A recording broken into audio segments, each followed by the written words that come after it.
ಎಲ್ಲಾ ಶರಣು ತಂದೆ ತಾಯಿಗಳ ಪಾದಗಳಿಗೂ ಕೂಡ ಹಣಿ ಹೆಚ್ಚಿ ನಮಸ್ಕರಿಸಿ ಈ ಸತ್ಸಂಗದೊಳಗ ಪ್ರವೇಶವಾಗೋಣ. ಆತ್ಮೀಯರೇ, ಎಲ್ಲರಿಗೂ ಶರಣು ಶರಣಾರ್ಥಿಗಳು. ಓಂ ನಮಃ ಶಿವಾಯ. ಈ ಒಂದು ಬೆಳಗಿನ ಜಾವದ ಸತ್ಸಂಗದಲ್ಲಿ ಪರಮಾನುಭೂತಿ ಎಂಬ ಗ್ರಂಥವನ್ನ ಆಧಾರವಾಗಿಟ್ಟುಕೊಂಡು ಈ ಶ್ರೇಷ್ಠವಾದ ಪರಮಾನುಭೂತಿ ಗ್ರಂಥವನ್ನ ನಿಜಗುಣರಿಂದ ವಿರಚಿತವಾದ ಈ ಗ್ರಂಥಕ್ಕೆ ಸರಳವಾದ ಟೀಕಾ ತಾತ್ಪರ್ಯ ಬರೆದಂತ ಆರೂಢ ಜ್ಯೋತಿ ಶಿವಪುತ್ರ ಅಜ್ಜರ ಪಾದಗಳಿಗೂ ಕೂಡ ದೀರ್ಘದಂಡ ಪ್ರಣಾಮ ಸಲ್ಲಿಸಿ ಈ ಒಂದು ಪರಮಾನುಭೂತಿಯ 6ನೇ ಸಂಧಿಯ ನಾವು 11ನೇ ಸೂತ್ರವನ್ನ ಚರ್ಚೆ ಮಾಡ್ಕೋತ ಹೋಗೋಣ. 11ನೇ ಸೂತ್ರದೊಳಗ ಪಲ್ಲವಿಯೊಳಗೆ ಏನ್ ಹೇಳ್ತಾರ ಅನ್ನುವಂಥದ್ದನ್ನ ಇಲ್ಲಿ ನಾವು ಸ್ವಲ್ಪ ನೋಡ್ಕೊಂಡು ಹೋಗೋಣ. ನಾವು ಈ ಪರಮಾನುಭೂತಿ ನಮಗೆ ಏನ ತಿಳಿಸ್ತು ಇಲ್ತಾನೆ ಏನು ಗುರ್ತಾಯ್ತು ಅಂದ್ರ, ನಮ್ಮಲ್ಲಿ ಇಲ್ಲಿ ಯಾಜ್ಞವಲ್ಕರು ಮತ್ತು ಮೈತ್ರಾದೇವಿಯ ಇವರಿಬ್ಬರ ಸಂವಾದದೊಳಗೆ ಬರುವಂತ ಯಾಜ್ಞವಲ್ಕರ ಇಬ್ಬರು ಸತಿಯರು, ಒಬ್ಬಕಿ ಸತಿ ಏನ್ ಮಾಡಿದ್ಲು ಅಂದ್ರ, ನನಗೆ ಈ ಭೋಗದ ವಿಷಯಗಳನ್ನು ಕೊಡು, ಉಳ್ಕದ್ನ ನಮಗೇನು ಅವಶ್ಯ ಇಲ್ಲ ಅಂತ ಅನ್ಲಕ್ಕಿ. ಆಕಿ ಭೋಗವನ್ನೇ ಅಂದ್ರ ಏನು ಭೋಗ, ನನಗ ಈ ತೋರುವಂತ ತೋರಿಕೆ ಒಳಗೆ ತೋರುವಂತ ರೊಕ್ಕ ರೂಪಾಯಿ ನಮ್ಗೇನ್ ಆಸ್ತಿ ಇಂತ ಕೊಡು, ಆದ್ರ ನೀನು ಏನಾರ ಮಾಡು ಅನ್ನುವಂಥದ್ದನ್ನ ಎರಡು ಗುಂಪಿ ಮಾಡಿದಾಗ ಒಂದು ಗುಂಪಿಯನ್ನು ಏನ್ ಆಯ್ಕೊಂಡ್ಲು ಅಂದ್ರ ತನ್ನ ಆಸ್ತಿ ತನ್ನ ಏನು ಬದುಕಬೇಕು ಅದನ್ನೇ ಆಯ್ಕೊಂಡ್ಲು. ಇನ್ನೊಬ್ಬಕಿ ಮೈತ್ರಾದೇವಿ ಕ್ಯಾತ್ಯಾನಿ ಏನು ಬಿಡಿದ್ಲು, ಭೋಗದ ವಿಚಾರಗಳನ್ನು ಕೇಳಿದ್ಲು. ಈಕಿ ಮೈತ್ರಾದೇವಿ ಏನು ಕೇಳಿದ್ಲು, ನೀ ನನಗ ಗಂಡನೇ ಮುಖ್ಯ ಅವಶ್ಯದ, ನೀ ಏನ ಸುಖ ದುಃಖಗಳನ್ನ ಅನುಭವಿಸ್ತಿ ಮತ್ತೆ ನೀ ಎಂತ ಆನಂದವನ್ನು ಅನುಭವಿಸ್ಬೇಕಂತೇಳಿ ಇಷ್ಟೆಲ್ಲಾ ಭೋಗ ಭಾಗ್ಯಗಳಿದ್ರೂ ಕೂಡ ನೀ ಅಡವಿಯೊಳಗೆ ಹೋಗಿ ಆ ಬ್ರಹ್ಮನ ವಿಲಕ್ಷಣ ಆನಂದವನ್ನು ಅನುಭವಿಸ್ಬೇಕಂತ ನೀ ಏನು ಸಂಕಲ್ಪ ಮಾಡಿಯಲ್ಲ, ನನಗೂ ಅದ್ರಾಗ ನೀ ಅರ್ಧ ಪಾಲವನ್ನು ಕೊಡು, ಉಳ್ಕದ ನನಗ ಯಾವುದು ಬೇಡ ಅನ್ನುವಂಥದ್ದನ್ನ ಕೇಳಿದಾಗ ಅವಾಗ ಆ ಯಾಜ್ಞವಲ್ಕರ್ ಒಂದು ಮಾತನ್ನ ಹೇಳ್ತಾರ, ಮೈತ್ರಿ ಈ ಇಂಥ ಜ್ಞಾನ ಮತಿ ಉಂಟೆ ಜಡರಿಗೆ ಅದ್ವೈತವನ್ನ ಅರಿಯಲಿಕ್ಕೆ, ಸತಿ ನೀನು ಸುಕೃತಿ, ನೀನು ಬಹಳ ಪುಣ್ಯ ಮಾಡಿ ಅನ್ನುವಂಥದ್ದನ್ನ ಅಲ್ಲಿ ಅವ್ರು ಹೇಳ್ಕೊತ ಬಂದಾರ. ಯಾಕ ನಮ್ಮ ಎಲ್ಲರಿಗೂ ಕೂಡ ಶಾಸ್ತ್ರಜ್ಞಾನ ಎಲ್ಲಾ ವಿಚಾರಗಳದಾವು. ಇದು ಗೌಡ್ರ ಮುದ್ದೆವಾಳ ಗೌಡ್ರ, ಜಂಬುಲ್ದಿನಿ ಗೌಡ್ರ ಮ್ಯೂಟ್ ಮಾಡ್ರಿ. ಮುದ್ದೆವಾಳ ಜಂಬುಲ್ದಿನಿ ಗೌಡ್ರ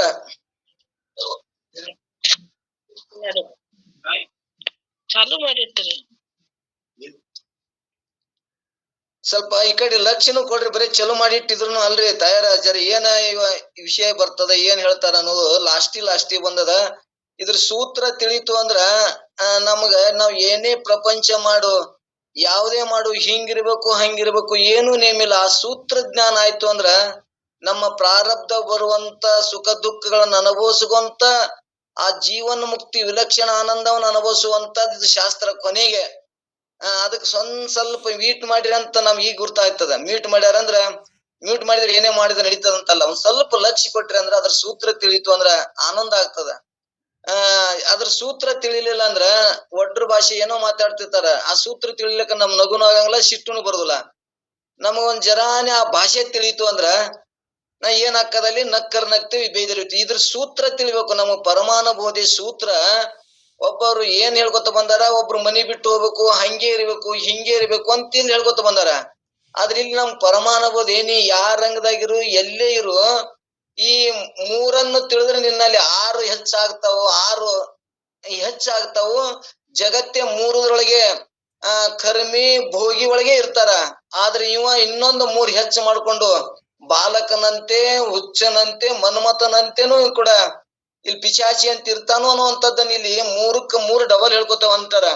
ಅಂದ್ರೆ ಇದ್ರ ಸೂತ್ರ ತಿಳಿತು ಅಂದ್ರ ನಮ್ಗೆ ಎಷ್ಟ ಈ ಪರಮಾನುಭೂತಿ ಆನಂದ ಕೊಡ್ತದಂದ್ರ ನಮ್ಗೆ ಉಳ್ಕಾದ ಜಗತ್ತೇನೆ ಕೊಟ್ರು ಬೇಡ, ಆದ್ರೆ ನನ್ನ ಆನಂದ ಇಂಥ ಆನಂದ ಅದಲ್ಲ ಅಂತ ಅನುಭವಕ್ಕೆ ಬರ್ತದ. ಇಲ್ಲಿ ನಾವು ಎಲ್ಲರೂ ಏನ ನಮ್ಗೆ ಸ್ಪಷ್ಟತೆ ಜ್ಞಾನ ಇರ್ಲಾರ್ಕ ಹಿಂಗೆ ಸಾಧುಗಳಿರ್ಬೇಕು, ಹಿಂಗೆ ಜ್ಞಾನ ಇರ್ಬೇಕು, ಹಿಂಗೆ ಮನಿ ಬಿಟ್ಟಿರ್ಬೇಕು, ಏನೇನು ತಪ್ಪು ಗೈಡೆನ್ಸ್ ಕೊಟ್ಟು ನಮ್ನ ಏನ್ ಮಾಡ್ಯಾರ, ಆ ನಮ್ಮನ್ನ ಒದ್ದಾಡಕ್ ಮಾಡ್ಯಾರ. ಎಷ್ಟೇ ಸಾಧನೆ ಮಾಡ್ಯಾರ, ಏನೇ ಮಾಡಿದ್ರು ಮತ್ತ ಅವ್ರಿಗೆ ಅದ್ರ ಸೂತ್ರ ತಿಳಿಲಾರ್ಕ ಮತ್ತ ಒದ್ದಾಡ್ತಾರ.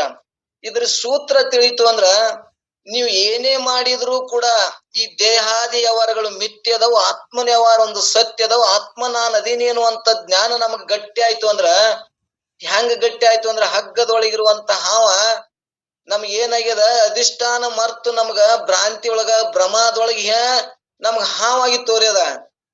ಯಾವಾಗ ಅಧಿಷ್ಠಾನ ಜ್ಞಾನ ಆಯ್ತು ಅಂದ್ರ ಹಾವಿ ಹೆಂಗಿಲ್ಲ, ಹಂಗ ಅಧಿಷ್ಠಾನ ನಾನು ಆತ್ಮನೇದೀನಿ ಅಂತ ಜ್ಞಾನ ಆಯ್ತು ಅಂದ್ರ ಈ ಜಗತ್ತ ಪ್ರಪಂಚ ಇಲ್ಲವೇ ಇಲ್ಲ. ಐತಿ ಅನ್ನೋದು ಬೇಡ, ಇಲ್ಲವೇ ಇಲ್ಲ. ಅದು ಇದ್ರ ಅದು ತೋರ್ತಿತ್ತು. ಹಗ್ಗದೊಳಗ ನಮಗ ತೋರಿದ ಹಾವ ಇಲ್ಲವೇ ಇಲ್ಲ, ಮೊದಲನೂ ಇಲ್ಲ, ಈಗ ವಿಚಾರ ಮಾಡ ಮುಂದನು ಇಲ್ಲ. ಅದನ್ನ ಜ್ಞಾನ ಮಾಡ್ಕೊಂಡಾಗೋದು ಹಗ್ಗ, ಹಾವಿಲ್ಲ. ಅದು ಎಲ್ಲಿ ಅದಪ್ಪ ಅಂದ್ರ ನಮ್ಮ ಅಜ್ಞಾನದ ಭ್ರಾಂತಿ ಒಳಗದ. ಅದಕ್ಕ ಆ ಭ್ರಾಂತಿಯನ್ನ ನಾವು ಕಳ್ಕೋಬೇಕಪ್ಪ ಅಂದ್ರೆ ಇದ್ರ ಸೂತ್ರ ತಿಳಿಬೇಕಾಗ್ಯದ. ನಮ್ಗ ಉಳ್ಕಾದ್ ಯಾವ್ದು ಬಿಡಬೇಕಾಗಿಲ್ಲ, ಯಾವ್ದು ಹಿಡಿದು ಬೇಕಾಗಿಲ್ಲ. ಸೂತ್ರ ತಿಳಿತು ಅಂದ್ರ ಇದ್ರದ್ದು ಏನೈತಿ, ನಾನು ಅಧಿಷ್ಠಾನ ಹಗ್ಗದಿನಿ, ನನಗ ಏನು ತೋರ್ಯದಾಗ ಕಲ್ಪಿತ ಕಾರ್ಯದೊಳಗ ಹಗ್ಗದೊಳಗ ಹಾವು ತೋರ್ಯದಲ್ಲ, ಹಾವ ಇಲ್ಲಾರ್ದೇ ಇಲ್ಲ. ಮೊದಲು ಪೂರ್ವದಲ್ಲಿ ಇಲ್ಲ, ಈಗೂ ಇಲ್ಲ, ವಿಚಾರ ಮಾಡ್ದಾಗೂ ಇಲ್ಲದು. ಇಲ್ಲಾರ್ದ ನಮಗ ಐತಿ ಅಂತೇಳಿ ಅದ್ರಾಗ ನಾವು ಒದ್ದಾಡಕತ್ತೇವಿ. ಹಾವು ಹಿಂಗೈತಿ, ಇಟ್ಟು ಉದ್ದದ, ಇಟ್ಟು ಎತ್ತರದ, ಅದನ್ನ ಹಂಗದ ಹಿಂಗದ, ಈ ಜಾತಿದದ, ಬರೀ ಅದನ್ನ ಹಾವಿನ ಇದ್ರೊಳಗೆ ಅದೇವಿ. ಅದು ಇಲ್ಲಾರ್ದ ವಸ್ತುವಿನೊಳಗೆ ನಾವ್ ಎಲ್ಲರೂ ಚಿಂತಿ ವಿಚಾರ ಮಾಡಕತ್ತೀವಿ. ಅದಕ್ಕ ಈ ಶಾಸ್ತ್ರ ಏನು ಸೂತ್ರ ತಿಳಿಸಿಕೊಡ್ತದ ನೋಡು, ನೀನ್ ಏನದಿ ಅಧಿಷ್ಠಾನ ಹಗ್ಗದಿ, ಇಲ್ಲಾರ್ದ ವಸ್ತುವಿನೊಳಗೆ ನೀ ವ್ಯವಹಾರ ಮಾಡಕತ್ತಿ. ಅಧಿಷ್ಠಾನ ಜ್ಞಾನ ಮಾಡ್ಕೊಂಡಿ ಅಂದ್ರ ನೀನು ಆತ್ಮನೇದಿನ ಅಂತ ನಿನಗ ಅದ್ರ ಸೂತ್ರ ತಿಳಿತಂದ್ರ ನೀನು ಪ್ರಪಂಚ ನೀ ಏನೇ ಮಾಡಿ ಎಂತದೇ ಮಾಡಿ, ನೀ ಯಾ ಕಾಯಕರ ಮಾಡು, ಉದ್ಯೋಗ ಮಾಡು, ನಿನ್ನ ಪ್ರಾರಬ್ಧ ಅನುಗುಣವಾಗಿ ಅವ್ ಕಾಯಕ ಉದ್ಯೋಗ ಅಂತವ್ ಇಂಥವ್ ಗೌರವಮಾನ ಬಂದಿರ್ತಾವ. ಆದ್ರೆ ನೀ ಗೌರವರ ಪಡಿ, ನೀ ಗೌರವ ಇಲ್ಲದೇ ಇರಿ. ಆದ್ರೆ ಸೂತ್ರ ತಿಳಿತು ಅಂದ್ರ ಗೌರವ ಬಂದ್ರು ಹಿಗ್ಗುದಿಲ್ಲ. ಇವತ್ತ ಕಿಗ್ಗಳ ನಮಗೇನೋ ಅಪವಾದ ಬಂದ್ರು ಕುಗ್ಗುದಿಲ್ಲ. ಅದಕ್ಕ ಅಪವಾದ ಬರಬಾರದು ಅನ್ನುವಂಥದ್ದನ್ನು ನಮ್ಮಲ್ಲಿ ಒಂದು ಸ್ಫೂರ್ತಿಯನ್ನು ನಾವು ಪಡ್ಕೋಬೇಕಾಗಿದೆ. ಈ ಪರಮಾನುಭೂತಿಯ ಕೊನೆಗೆ ಸ್ಫೂರ್ತಿ ನಮ್ಗ ಪ್ರೇರಣೆ ಬೇರೆ, ಸ್ಫೂರ್ತಿ ಬೇರೆ. ನಮಗ್ ಪ್ರೇರಣೆ ನಾವೆಲ್ಲ ಶಾಸ್ತ್ರ ಹೇಳ್ತೀವಿ, ನೀವ್ ಹಿಂಗದ್ರಿ ಹಿಂಗ್ ನಡ್ರಿ ಅಂತ ಎಲ್ಲರೂ ಪ್ರೇರಣೆ ಹೇಳ್ತಾರ. ಆದ್ರ ಸ್ಫೂರ್ತಿ ಬತ್ತು ಅಂದ್ರ ನಮ್ಮೊಳಗ ಅದು ಉದಯ ಆಗ್ಬೇಕು. ನಾನು ತಿಳ್ಕೊಂಡು ಮುಕ್ತನ ಆಗ್ಬೇಕು ಅಂತ ನಮ್ಮಲ್ಲಿ ಸ್ಫೂರ್ತಿ ಬತ್ತು ಅಂದ್ರ ಬಹಳ ಅದ್ಭುತ. ನಮಗ ಪರಮಾನುಭೂತಿ ಕೇಳಿದಕ್ಕೂ ಪ್ರಯೋಜನ ಅನ್ನುವಂಥದ್ದನ್ನ ತಿಳ್ಸಾಕ ಸುಮ್ಮ ಸಣ್ಣ ದೃಷ್ಟಾಂತ ಹೇಳಿ ಮುಗಿಸಿ ಬಿಡಮು. ನಮಗ ಅದು ದೃಷ್ಟಾಂತ ಸುಮ್ ಓದಿದ್ದು, ನನ್ಗ ಅಷ್ಟು ಅನುಭವ ಇಲ್ಲ, ಓದಿದ್ದು ಒಂದ್ ದೃಷ್ಟಾಂತ ಹೇಳ್ತೀನಿ. ಒಬ್ಬ ನಮ್ಮ ಭಾರತ ದೇಶದವ ಅಮೇರಿಕದೊಳಗ ಒಂದು ಉದ್ಯೋಗ ಬಿಸ್ನೆಸ್ ಮಾಡ್ತಿದ್ನಂತ. ಕತಿ ಕೇಳಿದ್ರಿ. ಅವ ಏನ್ ಮಾಡ್ದ, ಅಲ್ಲಿ ದೊಡ್ಡ ವ್ಯಾಪಾರ ಮಾಡಿ ಬಹಳ ಹೆಸರು ಗಳಿಸ್ದ, ದೊಡ್ಡ ಉದ್ಯೋಗನು ಮಾಡ್ದಾಗ ಅವ್ನ್ ಏನು ಅಂದ್ರ ಅಕಸ್ಮಿತ ಯಾವ್ದೋ ವ್ಯವಹಾರದಿಂದ ಅವಾಗ ಏನಾಯ್ತು, ಸೋಲ್ ಉಂಟಾಯ್ತು. ಅಂದ್ರ ಸಾಲ ಮಾಡ್ಕೊಂಡ, ಬಡತನ ಬತ್ತು, ಆಳ್ ಒದ್ದಾಡಕತ್ತ. ಇಷ್ಟೆಲ್ಲಾ ಕಂಪನಿ ಎಲ್ಲಾ ಮಾಡೀನಿ, ಇಷ್ಟೆಲ್ಲಾ ಮಾಡಿ ನನಗೆ ಹಿಂಗ್ ಬಡತನ ಬತ್ತಲ್ಲಪ್ಪ ಅಂತೇಳಿ ಅವ್ನ್ ಬಹಳ ಚಿಂತೆಯಾಗಿ ಏನ್ ಮಾಡ್ಬೇಕು, ಸಾಲ ಇದಿಷ್ಟು ಮಾರಿದ್ರು ಮುಟ್ಟುದಿಲ್ಲ, ಇವತ್ತರ ಸಾಲದ ಒತ್ತಡದ ಹೆಂಗ್ ಮಾಡ್ಬೇಕು ಅಂತೇಳಿ ಅವ್ನ್ ಬಹಳ ಭಯಾನಕ ಆಯ್ತು. ಭಯಾನಕ ಆದಾಗ ಅವ ಏನ್ ಮಾಡಿದ್ನಂದ್ರ, ಈ ಒಟ್ಟು ಹೆಂಗಾರ ಮಾಡಿ ಪ್ರಾಣ ಕೊಟ್ಟು ಬಿಡಬೇಕು, ಇಷ್ಟ ಅಪಮಾನ ಹಿಂಗ್ ಇರಬಾರ್ದು ಅಂತ ತಿಳ್ಕೊಂಡು ಅವ ಏನ್ ಮಾಡ್ದ, ಮಾನಸಿಕವಾಗಿ ವೀಕ್ ಆಗಿ ಎಲ್ಲಿ ಬಂದ ಅಂದ್ರ ಒಂದು ರೈಲ್ವೆ ಟ್ರ್ಯಾಕ್ ನ ಬಂದು ರೈಲ್ವೆದಾಗ ಬಿದ್ದು ಪ್ರಾಣ ಕೊಡಬೇಕು ಅಂತೇಳಿ ಬಂದು ಕೂತ. ಒಂದು ಸ್ಟೇಷನ್ದಾಗ, ಒಂದು ಸಣ್ಣ ಸ್ಟೇಷನ್ದಾಗ ಬಂದು ಕೂತ.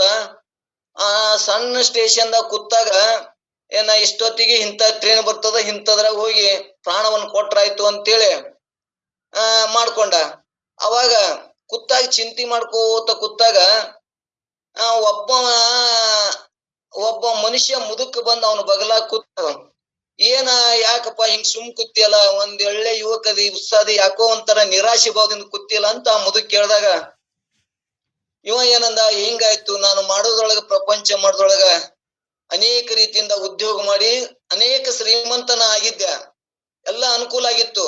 ಏನೋ ಅಕಸ್ಮಿತ ನನ್ನ ಆಲಸ್ಯದಿಂದ ಏನಾಗ್ಯದ, ಬಹಳ ಸಾಲ ಆಗ್ಯದ, ಬಡತನ ಬಂದದ, ನಾನು ಇಷ್ಟು ಮಾರಿದ್ರು ಮುಟ್ಲಾರಂತ ನನ್ನ ಅವಸ್ಥೆ ಆಗ್ಯದ. ಅದಕ್ಕೆ ನಾನು ಪ್ರಾಣವನ್ನು ಕೊಡಬೇಕು ಅಂತೇಳಿ ನಾ ಬಂದೀನಿ ಅಂತೇಳಿ ಅವನ ಮುಂದೆ ನಿಜ ಮುಖವನ್ನ ಹೇಳಿ ಅತ್ತ. ಅವಾಗ ಆತಂದ, ಎಂತವನೋ ನೀನು, ಇದಕ್ಕಾಗಿ ಇದು ಮಾಡ್ತಾರ, ನೀನು ಪ್ರಾಣ ಕಳ್ಕೊಂಡು ಏನು ಸಾಧಿಸ್ದಂಗಾಕಿ. ಅದಿಷ್ಟು ಹೋಗ್ಲಾಕ ಇದ್ದು ಹೋರಾಟ ಮಾಡ್ಬೇಕು. ನಿನಗ ಅಷ್ಟು ಲಾಸ್ ಆಗ್ಯದಲ್ಲ, ತ್ರಾಸ ಆಗ್ಯದಲ್ಲ, ತ್ರಾಸ ಆಗ್ಯದ, ನಿನಗ ಲಾಸ್ ಆಗ್ಯದಪ್ಪ ಅಂದ್ರೆ ನೀ ಏನ್ ಮಾಡು, ನಿನಗೊಂದು ನಾನು ಚೆಕ್ ಕೊಡ್ತೀನಿ, ನಿನ್ನ ಸಾಲ ಎಷ್ಟದ ಹೇಳು, ಆ ಚೆಕ್ ಕೊಡ್ತೀನಿ, ಅದನ್ನ ನೀನು ತಗೊಂಡು ನೀನು ಸಾಲ ಮುಟ್ಸ್ಕೊಂಡು ಮತ್ತದನ್ನ ಕಂಪ್ನಿ ಮತ್ತೆ ಉದ್ಧಾರ ಮಾಡು. ಸಾವಿರಾರು ಮಂದಿ ಕಾಯಕರನ್ನ ಕೆಲ್ಸನ್ನ ಕಳಿಸಿ ಅವ್ರನ್ನ ಹೊರಗೆ ಹಾಕೋದ್ರಿಂದ ನಿನಗ್ ಮಹಾಪಾಪ ಬರ್ತದ. ನೀ ಮತ್ತೆ ಇದನ್ನ ಪ್ರೇರಣೆ ಮಾಡು ಅನ್ನುವಂಥದ್ದನ್ನ ನಾವು ಇಷ್ಟು ಪ್ರೇರಣೆ ಮಾಡ್ದ ಯಾರು, ಮುದುಕ.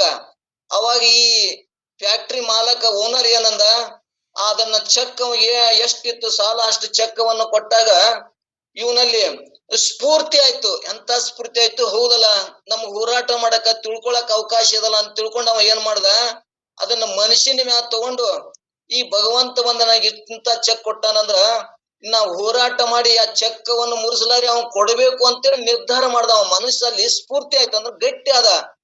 ಇಲ್ಲಿ ಇದು ಕಥೆ ಯಾಕೆ ಹೇಳ್ತೇವೆ ಅಂದ್ರ, ನಾನು ತಿಳ್ಕೊಂಡೇ ತೀರ್ಬೇಕು ಅಂತೇಳಿ ನಿರಾಶೆಯಾಗಿ ನಾವು ಹಿಂದಕ್ಕೆ ಸರಿಲಾರ್ದೆ ನಾವು ಸ್ಫೂರ್ತಿಯಾಗಿ ಕೊಟ್ಟದ ನಾವು ಪ್ರಯತ್ನ ಮಾಡಿದೆವು ಅಂದ್ರ ಆ ಚೆಕ್ ಐತಲ್ಲ ಹಿಂದ ನನಗ ಇದನ್ನ ಏನೇ ಅಂತ ಮೈಮ್ಯಾ ಬಂದ್ರು ಕೂಡ ಈ ಚೆಕ್ಕವನ್ನು ಕೊಟ್ಟು ಮುಟ್ಟಿಸಿದ್ರಾಯ್ತು. ಈ ಚೆಕ್ ಮುರಿಸಲಾರೆ ನಾನು ಹೋರಾಟ ಮಾಡ್ಬೇಕು ಅಂತೇಳಿ ಅವನಲ್ಲಿ ಏನಾಯ್ತು, ಸ್ಫೂರ್ತಿ ಬತ್ ನೋಡು. ಅವಾಗ ಆ ಮತ್ತು ಹೊಳ್ಳಿ ದಂದದನ್ನ ಮಾಡ್ಕೊತ ಹೇಳ್ಕೊತ ಮತ್ತದನ್ನ ಮನುಷ್ಯನ ಮ್ಯಾಲ ತಗೊಂಡು ಹೋರಾಟ ಮಾಡೋದ್ರಿಂದ ಮತ್ತೆ ಇಂಪ್ರೂವ್ ಆಯ್ತು. ಇಂಪ್ರೂವ್ ಆದಾಗ ಈ ಚೆಕ್ ಅನ್ನ ಹಂಗೆ ಇಟ್ಕೊಂಡಿಂದ ಅದನ್ನ ಆಧಾರ ಇಟ್ಕೊಂಡವ, ಆ ಆಧಾರ ಐತಿಲ್ಲ ಬಂದ್ ಮುಟ್ಟಿಸಿದ್ರಾಯ್ತು ಅಂತೇಳಿ ಆಧಾರ ಇಟ್ಕೊಂಡು ಅವ ಏನ್ ಮಾಡ್ದಂದ್ರ ಆ ಚೆಕ್ಕವನ್ನ ಮುಟ್ಟಿಸಿ ಮತ್ತ ನಾನು 1 ವರ್ಷ ಬಿಟ್ಟು ಇದೇ ದಿನಕ್ಕ ಇಂತ ಟೈಮ್ ಬರ್ತೀನಿ ನೀನು ಬಾ ಅಂತೇಳಿ ಹೇಳ್ದ. ಯಾರು, ಅವ ಶ್ರೀಮಂತ. ಇನ್ನೊಬ್ಬ ಮುದುಕ ಬಂದವ. ಆ ಮುದುಕ ಬಂದಾಗ ಇವ ಎಲ್ಲಾ ನೋಡಿದ, ಚೆಕ್ನ ಹಿಂದನು ಸಹಿ ಇತ್ತು, ಎಲ್ಲಾ ಇತ್ತು, ಇಷ್ಟು ದುಡ್ಡನ್ನು ಬರ್ದಿದ್ದ.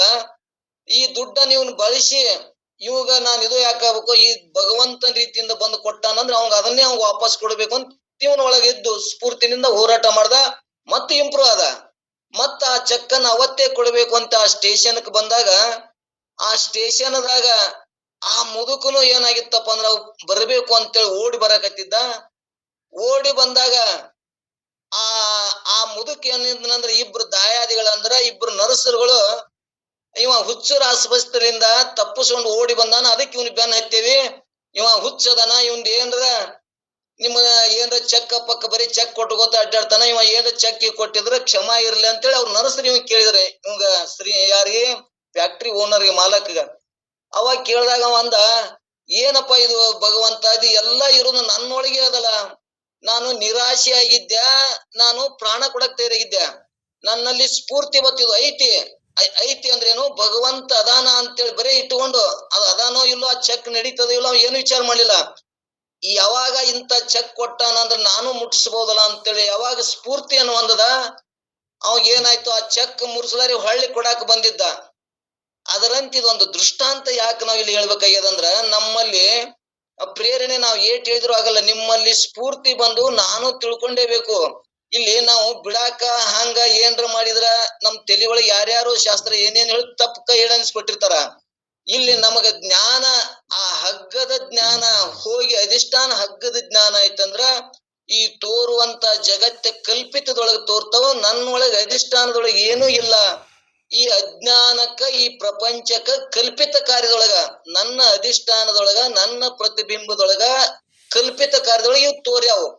ಆದ್ರೆ ವಿಚಾರ ಮಾಡಿದ್ರ ಈ ಸಂಸಾರ ಅನ್ನೋದು ಇಲ್ಲವೇ ಇಲ್ಲ, ಮಿಥ್ಯ ಅದ ಅನ್ನುವಂಥದ್ದು ನಮ್ಗೆ ಅಪರೋಕ್ಷ ದೃಢ ಜ್ಞಾನ ಆಯ್ತು ಅಂದ್ರ ನಮಗೇನು, ಮೊದಲ ಇಲ್ಲಿ 3 ಹೇಳ್ಕೊತ ಬಂದಾರ.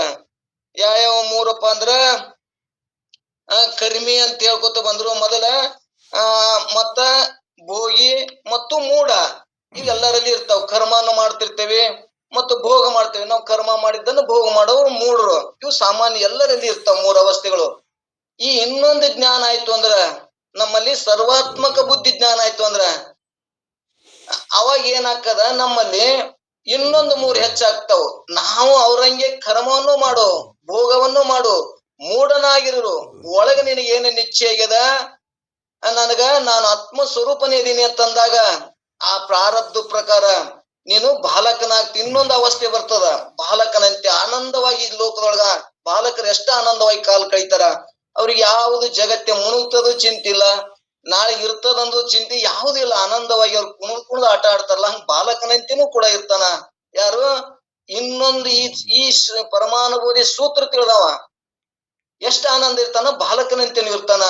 ಮತ್ ಇನ್ನೊಂದು ಏನ್ ಹೇಳ್ಯಾರಲ್ಲಿ, ಹುಚ್ಚನಂತೇನು ಇರ್ತಾನ ಮತ್ತು ಪಿಶಾಚಿ ಅಂತೇನು ಇರ್ತಾನ ಅನ್ನುವಂಥದ್ದನ್ನಲ್ಲಿ ಏನ್ ಹೇಳ್ಯಾರಲ್ಲ. ಹಂಗ ಪಿಶಾಚಿ ಅಂದ್ರ ಅಲ್ಲಿ ಅದಾನಕ್ಕೆ ಎಲ್ಲಿರ್ತಾನ, ಇಲ್ಲಿರ್ತಾನ. ಅವ್ ಯಾವುದೂ ಕೂಡ ಇಲ್ಲೇ ಇರಬೇಕು, ಅಲ್ಲೇ ಇರ್ಬೇಕು, ಯಾವುದೂ ನೇಮಿಲ್ಲ. ಎಲ್ಲಿ ಆನಂದ ಅದ ಅಲ್ಲಿ ಆನಂದವನ್ನ ಕಳೆಯುವಂತ ಮೂರು ಅವಸ್ಥೆಗಳು ನಮಗೆ ಹೆಚ್ಚಾಕ್ಕವು. ಇಲ್ಲಿ ಈ ಮೂರರಿಂದ ಇನ್ನೊಂದು ಮೂರು ಜ್ಞಾನಿಗೆ ಅಕ್ಕವು, ಅಜ್ಞಾನಿಗೆ ಮೂರೇ ಇರ್ತಾವ ಅನ್ನುವಂಥದ್ದನ್ನು ಇಲ್ಲಿ ನೈತ್ಯಾತ್ಮಕ ಮತ್ತು ಸರ್ವಾತ್ಮಕ ಜ್ಞಾನವನ್ನ ನಮಗೆ ಸ್ಪಷ್ಟ ಮಾಡಕತ್ತಾರ. ಅದಕ್ಕೆ ನಾವು ಇಲ್ಲಿ ಪರಮಾನುಭೂತಿ ಏನ್ ತಿಳ್ಕೊಬೇಕಾಗ್ಯದ ಅಂದ್ರ ಅದ್ರ ಸೂತ್ರ ತಿಳಿಬೇಕಾಗ್ಯದ. ನಾವು ಬಳ್ಳೆಣಿಸ್ಕೋತ ಲೆಕ್ಕ ಮಾಡಿದ್ರ ಈ ಜಗತ್ ಹೆಂಗಪ್ಪ ಅಂದ್ರ 100 ನಿಮಿಷ 100 ಲೆಕ್ಕ ಕೊಟ್ಟಿರ್ತಾರ. ಬಳ್ಳೆಣಿಸಿದ್ರ ಎಂದೂ ಆ ಲೆಕ್ಕ ಆಗುದಿಲ್ಲ. ಆ CET ಬರೆಯವ್ರಿಗೆ ಎಷ್ಟು ಒತ್ತಡ ಇರ್ತದಂದ್ರ 100 ನಿಮಿಷ 100 ಲೆಕ್ಕ, 100 ಕ್ವಶನ್ ಕೊಟ್ಟಿರ್ತಾರ. ಅವ್ರು ಹೆಂಗ ಮಾಡ್ತಾರಂದ್ರ ನಮಗತೆ ಹಿಂಗ್ 1 2 ಬಳ್ಳೆಣಿಸಿ 10 10 ಕೂಡ್ಸೋತು ಆದ್ರ 1 ಸೆಕೆಂಡ್ ನಾಗ ಅಂತವು ನಾವು ಮತ್ತೊಬ್ಬರು ತಿಳಿದವ್ರ ಸೂತ್ರ ತಿಳಿದವ್ರು 10 ಲೆಕ್ಕ ಮಾಡ್ತಾರ. ನಾವು ಒಂದೇ ಲೆಕ್ಕ ಮಾಡೋದ್ರೊಳಗ ನಾವು ಮಾಡ್ತೇವೆ ಲೆಕ್ಕ. ಆದ್ರ ಸೂತ್ರ ತಿಳಿದ್ರೆ ಹೆಂಗ ದೌಡ ಆ CET ಬರ್ದು ಪಾಸ್ ಆಗ್ತಾರ. ಹಂಗ ನಮ್ಗ ಪರಮಾನುಭೂತಿ ಏನ್ ಹೇಳಕತ್ತದ, ಯಾರಿಗ್ ಹೇಳಕತ್ತದ, ಯಾಕೆ ಹೇಳಕತ್ತದ ಅನ್ನುವಂಥದ್ದನ್ನ ನಮ್ಮೊಳಗ ನಾವು ಪ್ರಶ್ನೆ ಹಾಕೊಂಡೇವಂದ್ರ, ಯಾಜ್ಞವಲ್ಕರು ಮೈತ್ರಾದೇವಿ ಆಕಿದು ಮೊದಲನೇದು ಭೋಗಿಗಳ ವಿಷಯ ಬಿಟ್ಟೇವಿ. ಇಲ್ಲಿ ನಾವು ತೋರುವಂತ ಆಕಿ ಯಾರು ಕ್ಯಾತ್ಯಾಯನಿ ಏನ್ ತೋರುವಂತ ಜಗತ್ತದ ಯಾವಾರು ಬೇಡಿದ್ಲು, ಗಂಡನು ಬೇಡಂದ್ಲು ಮತ್ತೆ ಜ್ಞಾನನು ಬೇಡಂದ್ಲು. ಯಾಕಿ ಭೋಗಿ ಇದ್ಲು. ಇಲ್ಲಿ ನಮಗೇನಾಗ್ಯದ, ನಾವು ಆ ಭೋಗಿ ಜೀವನ ಬಿಟ್ಟು ಕ್ಯಾತ್ಯಾಯನಿ ಜೀವನ ಬಿಟ್ಟು ನಾವು ಮೈತ್ರಾದೇವಿ ಜೀವನವನ್ನು ಪಾಲಿಸಾಕತ್ತೇವಿ. ನಮಗ್ ಏನ್ ಬೇಕಾಗ್ಯದ, ಅಧ್ಯಾತ್ಮದೊಳಗೆ ಸುಖ ಬೇಕಾಗ್ಯದ, ಮೋಕ್ಷದ ಇಚ್ಛೆ ಉಳ್ಳವರಾಗ್ಯವ ನಾವು. ಅದಕ್ಕೆ ನಮಗ್ ಏನ್ ತಿಳ್ಕೊಬೇಕಾಗ್ಯದ, ಆ ಮೋಕ್ಷದ ಇಚ್ಛೆ ಉಳ್ಳಾಗ ಇದು ಸತ್ಯ ಅಂದ್ರೆ ಏನು, ಅಸತ್ಯ ಅಂದ್ರೆ ಏನು, ಜಗತ್ತೇ ಮಿಥ್ಯ ಅಂತಾರ ಮತ್ತು ಸತ್ಯ ಅಂತಾರ ಅಂತ ನಮ್ಮ ವಿವೇಕ ನಾವು ಪ್ರೇರಣೆ ಕೊಟ್ಟೇವಂದ್ರ, ನಾವು ತಿಳ್ಕೊಬೇಕು ಅಂತ ಹೇಳಿದಕ್ಕೆ ನಾವು ಲಕ್ಷ್ಯ ಕೊಟ್ಟೇವಂದ್ರ, ನಮಗ್ ಪರಮಾನುಭೂತಿ ಸೂತ್ರ ತಿಳಿತು ಅಂದ್ರ ನಾವ್ ಗೆದ್ದೇವಿ ಏನೋ ಅಂತ ಅರ್ಥ. ನೀವು ಹೊರಗಿನ ನೀ ಹೆಂಗರಿರು, ಬಾಲಕನಂಗರಿರು, ಮನ್ಮಥನಂಗ ಹುಚ್ಚನಿದ ಅದನ್ನು ಲೆಕ್ಕಿಲ್ಲ. ನೀನು ಕರ್ಮಿಯರಾಗಿರು, ಭೋಗಿಯರಾಗಿರು, ಅದು ಲೆಕ್ಕಿಲ್ಲ. ಆದ್ರ ಅದ್ರ ಸೂತ್ರವನ್ನ ತಿಳ್ಕೊಂಡೇವಂದ್ರ ಇವು ಎಲ್ಲವೂ ಕೂಡ ದೇಹಾದಿ ವ್ಯವಹಾರಗಳು, ಮಿಥ್ಯ ವ್ಯವಹಾರಗಳು. ನಾನು ಆತ್ಮ ಅದೀನಿ ಅನ್ನುವಂತ ಸತ್ಯ ಜ್ಞಾನ ಆಯ್ತು ಅಂದ್ರ ಇದಕ್ಕಿಂತ ಪರಮಾನುಭೂತಿ ಹೆಚ್ಚಿಗೆ ಏನು ಹೇಳುವಂತದ್ದಿಲ್ಲ. ಹೆಚ್ಚಿಗೆ ಇದ್ರ ಸೂತ್ರವೇ ಇಷ್ಟೇ ಅದ ಅನ್ನುವಂಥದ್ದನ್ನ ತಿಳ್ಕೊಂಡೇವಂದ್ರ ನಮಗೆ ಬಿಡು ಹಿಡಿ ಯಾವುದು ಬರುದಿಲ್ಲ ಅನ್ನುವಂಥದ್ದನ್ನ ಇಲ್ಲಿ ಸ್ಪಷ್ಟತೆ ಮಾಡ್ಕೊಳ್ಳೋಣ. ಇಲ್ಲೆಲ್ಲರೂ ಲೌಕಿಕರು ಏನ್ ಮಾಡ್ತಾರ, ಮನುಷ್ಯನೊಳಗ್ ಕೂತಿರ್ತಾರ, ಮನಸ್ಸೇ ನಾನ್ ಅಂದಿರ್ತಾರ. ಒಂದು ಶಾಸ್ತ್ರ ಕೇಳೋಣ, ಏನ್ ಹಿಡಿಯಾಕ್ ಹೊಕ್ಕಾರ, ಏನ್ ಬಿಡಾಕ್ ಹೊಕ್ಕಾರ, ಏನ್ ಮಾಡಾಕ್ ಹೊಕ್ಕಾರ. ಇಲ್ಲಿ ಏನ್ ಹೇಳ್ತದ, ನೀ ಹಿಡಿದು ಬಿಡುದು ಮನುಷ್ಯನ ಧರ್ಮವು. ಮನುಷ್ಯನ ಅರಿಯುವಂತ ನೀನ್ ಅರು ಸ್ವರೂಪ ನೀನಿದ್ದಾಗ, ಚೇತನ ಸ್ವರೂಪ ನೀನಿದ್ದಾಗ ಮನಸ್ಸನ್ನು ಕೂಡ ನೀ ಎಂದರ ಗನ್ ಹತ್ತೇನೋ, ಮನಸ್ಸು ನೀ ಆಗ್ತೇನೋ, ಮನಸ್ಸು ಎಂದೂ ನೀ ಆಗುದಿಲ್ಲ ಅನ್ನುವಂಥದ್ದನ್ನ ಇಲ್ಲಿ ತಿಳಿಸುವಕ ಒಂದು ಒಳ್ಳೆಯ ಪರಮಾನುಭೂತಿ ಶ್ರೇಷ್ಠವಾದ ಗ್ರಂಥ ಯಾಕೆ ಒಳ್ಳೆ ಹೋಗ್ಬೇಕಾಗ್ಯದಂದ್ರ, ನಮಗ್ ಒಂದೊಂದು ಸಂಶಯಗಳನ್ನ ಒಂದೊಂದು ನಿವಾರಣೆ ಮಾಡ್ಕೋತ ಕೊನೆಗೆ ನೀನ್ ಏನಿದೆಯಪ್ಪ ಅಂದ್ರ ನೀನು ಸತ್ತು ಚಿತ್ತ ಆನಂದ ಸ್ವರೂಪನೇ ನೀನ್ ಅದಿ. ನಿನಗೆ ಮರು ಆಗ್ಯದ. ಮರು ಯಾಕಂದ್ರ ನಮ್ಗೆ ಶಾಸ್ತ್ರಗಳು ಅವ್ರು ಇವ್ರು ಅನೇಕ ರೀತಿಗಳಿಂದ ಹೇಳೋದ್ರಿಂದ ಒಮ್ಮೆ ನೀತಿ ಹೇಳ ಮುಂದ, ಒಮ್ಮೆ ಭಕ್ತ ಸ್ಥಳ ಹೇಳ ಮುಂದೆ ಹೇಳಿರ್ತಾರ. ಅದನ್ನೇ ಗಟ್ಟಿ ಅಂತ ತಿಳ್ಕೊಬಾರ್ದು. ಅದನ್ನ ವಿಚಾರಕ್ಕೆ ಹೋದಾಗ ನಮ್ಮಲ್ಲಿ ಮತ್ತೊಂದು ಹೆಚ್ಚಿಂದ ಏನ್ ಬರ್ತದ, ಮಹೇಶ ಸ್ಥಳ. ಕೊನೆಗೆ ಏನ್ ಬರ್ತದ, ಐಕ್ಯ ಸ್ಥಳ ಜ್ಞಾನ ಆಗ್ತದಾಗ ಮಾತ್ರ ಯಾವಾಗ ನೋಡಕ್ ಬರ್ತದ, ಈ ವಿವೇಕದಿಂದ ವಿಚಾರ ಮಾಡ್ಕೊತ ಹೋದಾಗ ನನ್ನೊಳಗ ಏನೈತಿ ಅಂದ್ರ ಐಕ್ಯ ಸ್ಥಳದೊಳಗ ಆತ್ಮನೊಳಗ ಇಲ್ಲಿ ಯಾವ ಮಾಡು ಬಿಡು ಯಾವ ನೇಮಿಲ್ಲದೆ ಆ ಬ್ರಹ್ಮ ಸ್ವರೂಪದಿಂದನೇ ಎಲ್ಲ ವ್ಯವಹಾರ ನಡೀತಾವ. ನನ್ನಲ್ಲಿಂದನೇ ಜಗತ್ ನಡೆದದ, ನನ್ನಲ್ಲಿಂದನೇ ದೇಹಾದಿ ನಡೆದದ, ನಾನೇ ಆತ್ಮನಿದೀನಿ ಅನ್ನುವಂಥದ್ದನ್ನ ಸೂತ್ರ ತಿಳಿತು ಅಂದ್ರ ನಮ್ ಪರಮಾನುಭೂತಿ ತಿಳಿದಂಗ ಅಕ್ಕದ, ಅರ್ಥ ಆದಂಗ ಅಕ್ಕದ ಅನ್ನುವಂತ ಉದ್ದೇಶಿಸಿಕೊಂಡು ಇಲ್ಲಿ ನಮಗ್ 11ನೇ ಸೂತ್ರದೊಳಗ ಅನೇಕ ರೀತಿಯಿಂದ ಸಂಶಯಗಳನ್ನು ಕಳಿತಾರ. ಅವ್ರು ಆ ಸಂಶಯಗಳು ನಮ್ಮ ಮನಸ್ಸಿನಾಗಿದ್ದು ಅಂದ್ರ ನಾವು ಅದನ್ನ ವಿಚಾರಕ್ಕೆ ಹಚ್ಚಿ ಅದನ್ನ ನಾವೇನ್ ಮಾಡ್ಬೋದು, ತಕ್ಕೋಬೇಕು. ಅಜ್ಞಾನದ ಆವರಣವನ್ನ ನಮ್ಗೇನಾಗ್ಯದ ತಿಳಿಲಾರಂಗ್ ಮಾಡಿದ್ದನ್ನ ಈ ಆವರಣವನ್ನ ಗುರು ಹೇಳಿದ, ಶಾಸ್ತ್ರ ಹೇಳಿದ ವಿಶ್ವಾಸ ಮ್ಯಾಗ ಆವರಣವನ್ನ ಕಳ್ಕೊಂಡೇವಂದ್ರ ನಿಜವಾದ ನಾನು ಆತ್ಮಸ್ವರೂಪನೇದೀನಿ ಅನ್ನುವಂಥದ್ದು ನಿಶ್ಚಯ ಆಗ್ತದ ಅನ್ನುವಂಥದ್ದನ್ನ ಇಲ್ಲಿ ತಿಳಿಸುವಂತ ಉದ್ದೇಶದ. ಇಲ್ಲಿ ಏನ್ ಹೇಳಿದ್ರಪ್ಪ ಅಂದ್ರೆ ನಿನ್ನೆ ದಿವಸ ಚರ್ಚೆ ಮಾಡ್ಕೊತ ಬಂದೇವಿ. ನಿನ್ನೆ ಒಂದು ಹುರಿಮಟ್ಟಿ ಕಾರ್ಯಕ್ರಮ ಇದ್ ಸಂಬಂಧ ನಿನ್ನೆ ಬಂದ್ ಮಾಡಿವಿ. ಇವತ್ತ 5, 6, 7 ಇವತ್ ನೋಡೋಣ. ಗುಣ ಮೂರರಿಂದೇ ಬೋಧದ್ವಯದೊಳು ಯೋಗಿ ಗಣಿಸಲಾರದ ಅವಸ್ಥೆಗಳು ಅನ್ನುವಂಥದ್ದನ್ನ ಇಲ್ಲಿ ಬೋಧದ್ವಯದೊಳು ಅಂದ್ರೆ ಎರಡು ಪ್ರಕಾರದ ಜ್ಞಾನ ಕಾಲದಲ್ಲಿ ಯೋಗಿವರನಿಗೆ ಎಣಿಸಲಂದ್ರ ಇಲ್ಲಿ ವಿಚಾರ ಮಾಡಲಕ್ಕಾಗಿ ಗಣನೀಯ ಮಾಡಲಾಗಿ ಈ ಮೂರು ಗುಣದಿಂದ ಸತ್ವಾದಿ ಮೂರು ಗುಣಗಳ ಮೂಲಕ ಅವಸ್ಥೆಗಳು ಸತ್ವಾದಿ ಗುಣಗಳಿಂದ ಮೊದಲು ಮೂರು ಇರ್ತಾವ ಮತ್ತೆ ಹಿಂದಡಿ ಇವನು ಮೂರು ಆರು ಆಗ್ತಾವ ಅನ್ನುವಂಥದ್ದನ್ನ ಈ ಪಲ್ಲವಿ ನುಡಿ ಒಳಗೆ ಇಟ್ಟುಕೊಂಡು ನಮಗೆ ಇಲ್ಲಿ ಸ್ಪಷ್ಟ ಮಾಡ್ಕೋತ ಹೋಗ್ತಾರ. ನಾವು ಕೇಳ್ಕೊಂಡು ಬಂದೇವಿ 5 ಕೋಶಗಳನ್ನು ಅನ್ನಮಯ, ಪ್ರಾಣಮಯ, ಮನೋಮಯ, ವಿಜ್ಞಾನಮಯ, ಆನಂದಮಯ ಕೋಶ, 3 ಅವಸ್ಥೆಗಳು, ಜಾಗ್ರ, ಸ್ವಪ್ನ, ಸುಸುಪ್ತಿ, 3 ದೇಹಾದಿಗಳನ್ನ ಅರಿಯುವಂತ ಆತ್ಮನ ಸಾಕ್ಷಿಯಾಗಿದ್ದೀನಿ ಅನ್ನುವಂಥದ್ದನ್ನ ನಮ್ಮ ಪಂಚೀಕರಣ ಸ್ಪಷ್ಟ ಮಾಡ್ಕೋತ ಬಂದಾರ. ಮುಂದ ಅದನ್ನೇ ಕೂಡ 2ನೇ ನುಡಿ ಒಳಗನು ಕೂಡ ಇಲ್ಲಿ ಹೆಂಗಿರ್ತಾರ ಅಂದ್ರೆ ಕರ್ಮಿಗಳು ಹೆಂಗಿರ್ತಾರ, ಭೋಗಿಗಳು ಹೆಂಗಿರ್ತಾರ, ಮೂಢರು ಹೆಂಗಿರ್ತಾರ ಅನ್ನೋದು ನಾವು ಮೊನ್ನೆ ತಿಳ್ಕೊಂಡು ಬಂದೇವಿ.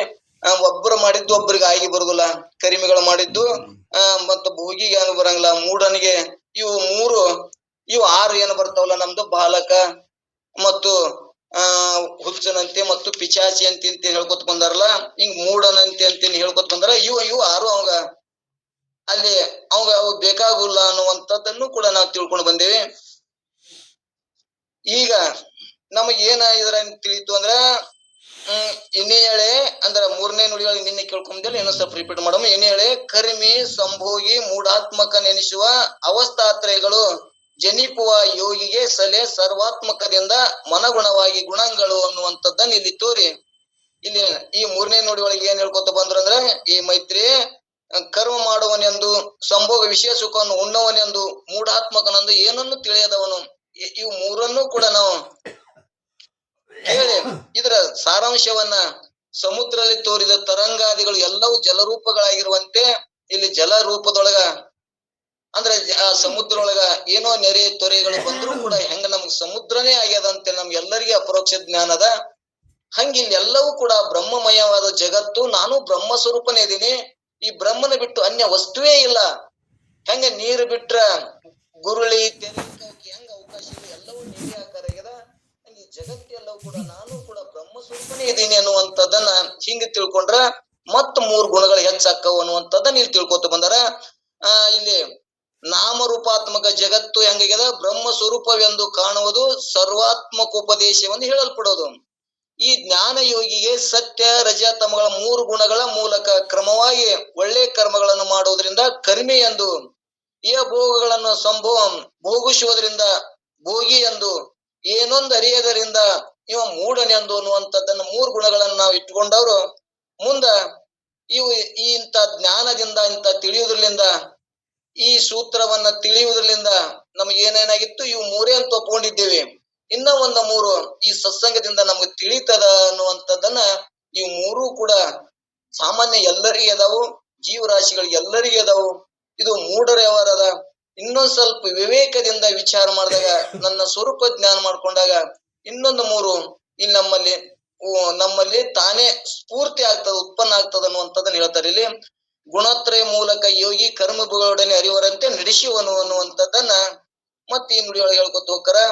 ಸರ್ವಾತ್ಮಕ ಜ್ಞಾನ ಸಿದ್ಧಿಯಾದ ಯೋಗಿಯು ಸತ್ವಗುಣ ಲೀಲೆಯೊಡನೆ ಕೂಡಿ ಕರ್ಮಿಗಳಂತೆ, ರಜೋಗುಣಗಳೊಡನೆ ಕೂಡಿ ಭೋಗಿಯಂತೆ, ತಮೋಗುಣಗಳೊಡನೆ ಕೂಡಿ ಮೂಢನಂತೆ ಜಗತ್ತಿನ ಜನರೊಡನೆ ವ್ಯವಹರಿಸಿದರೂ ತಾನು ಆತ್ಮಲೀಲೆ ಒಳಗೆ ತಾನು ತತ್ಪರನಾಗಿರೋನು.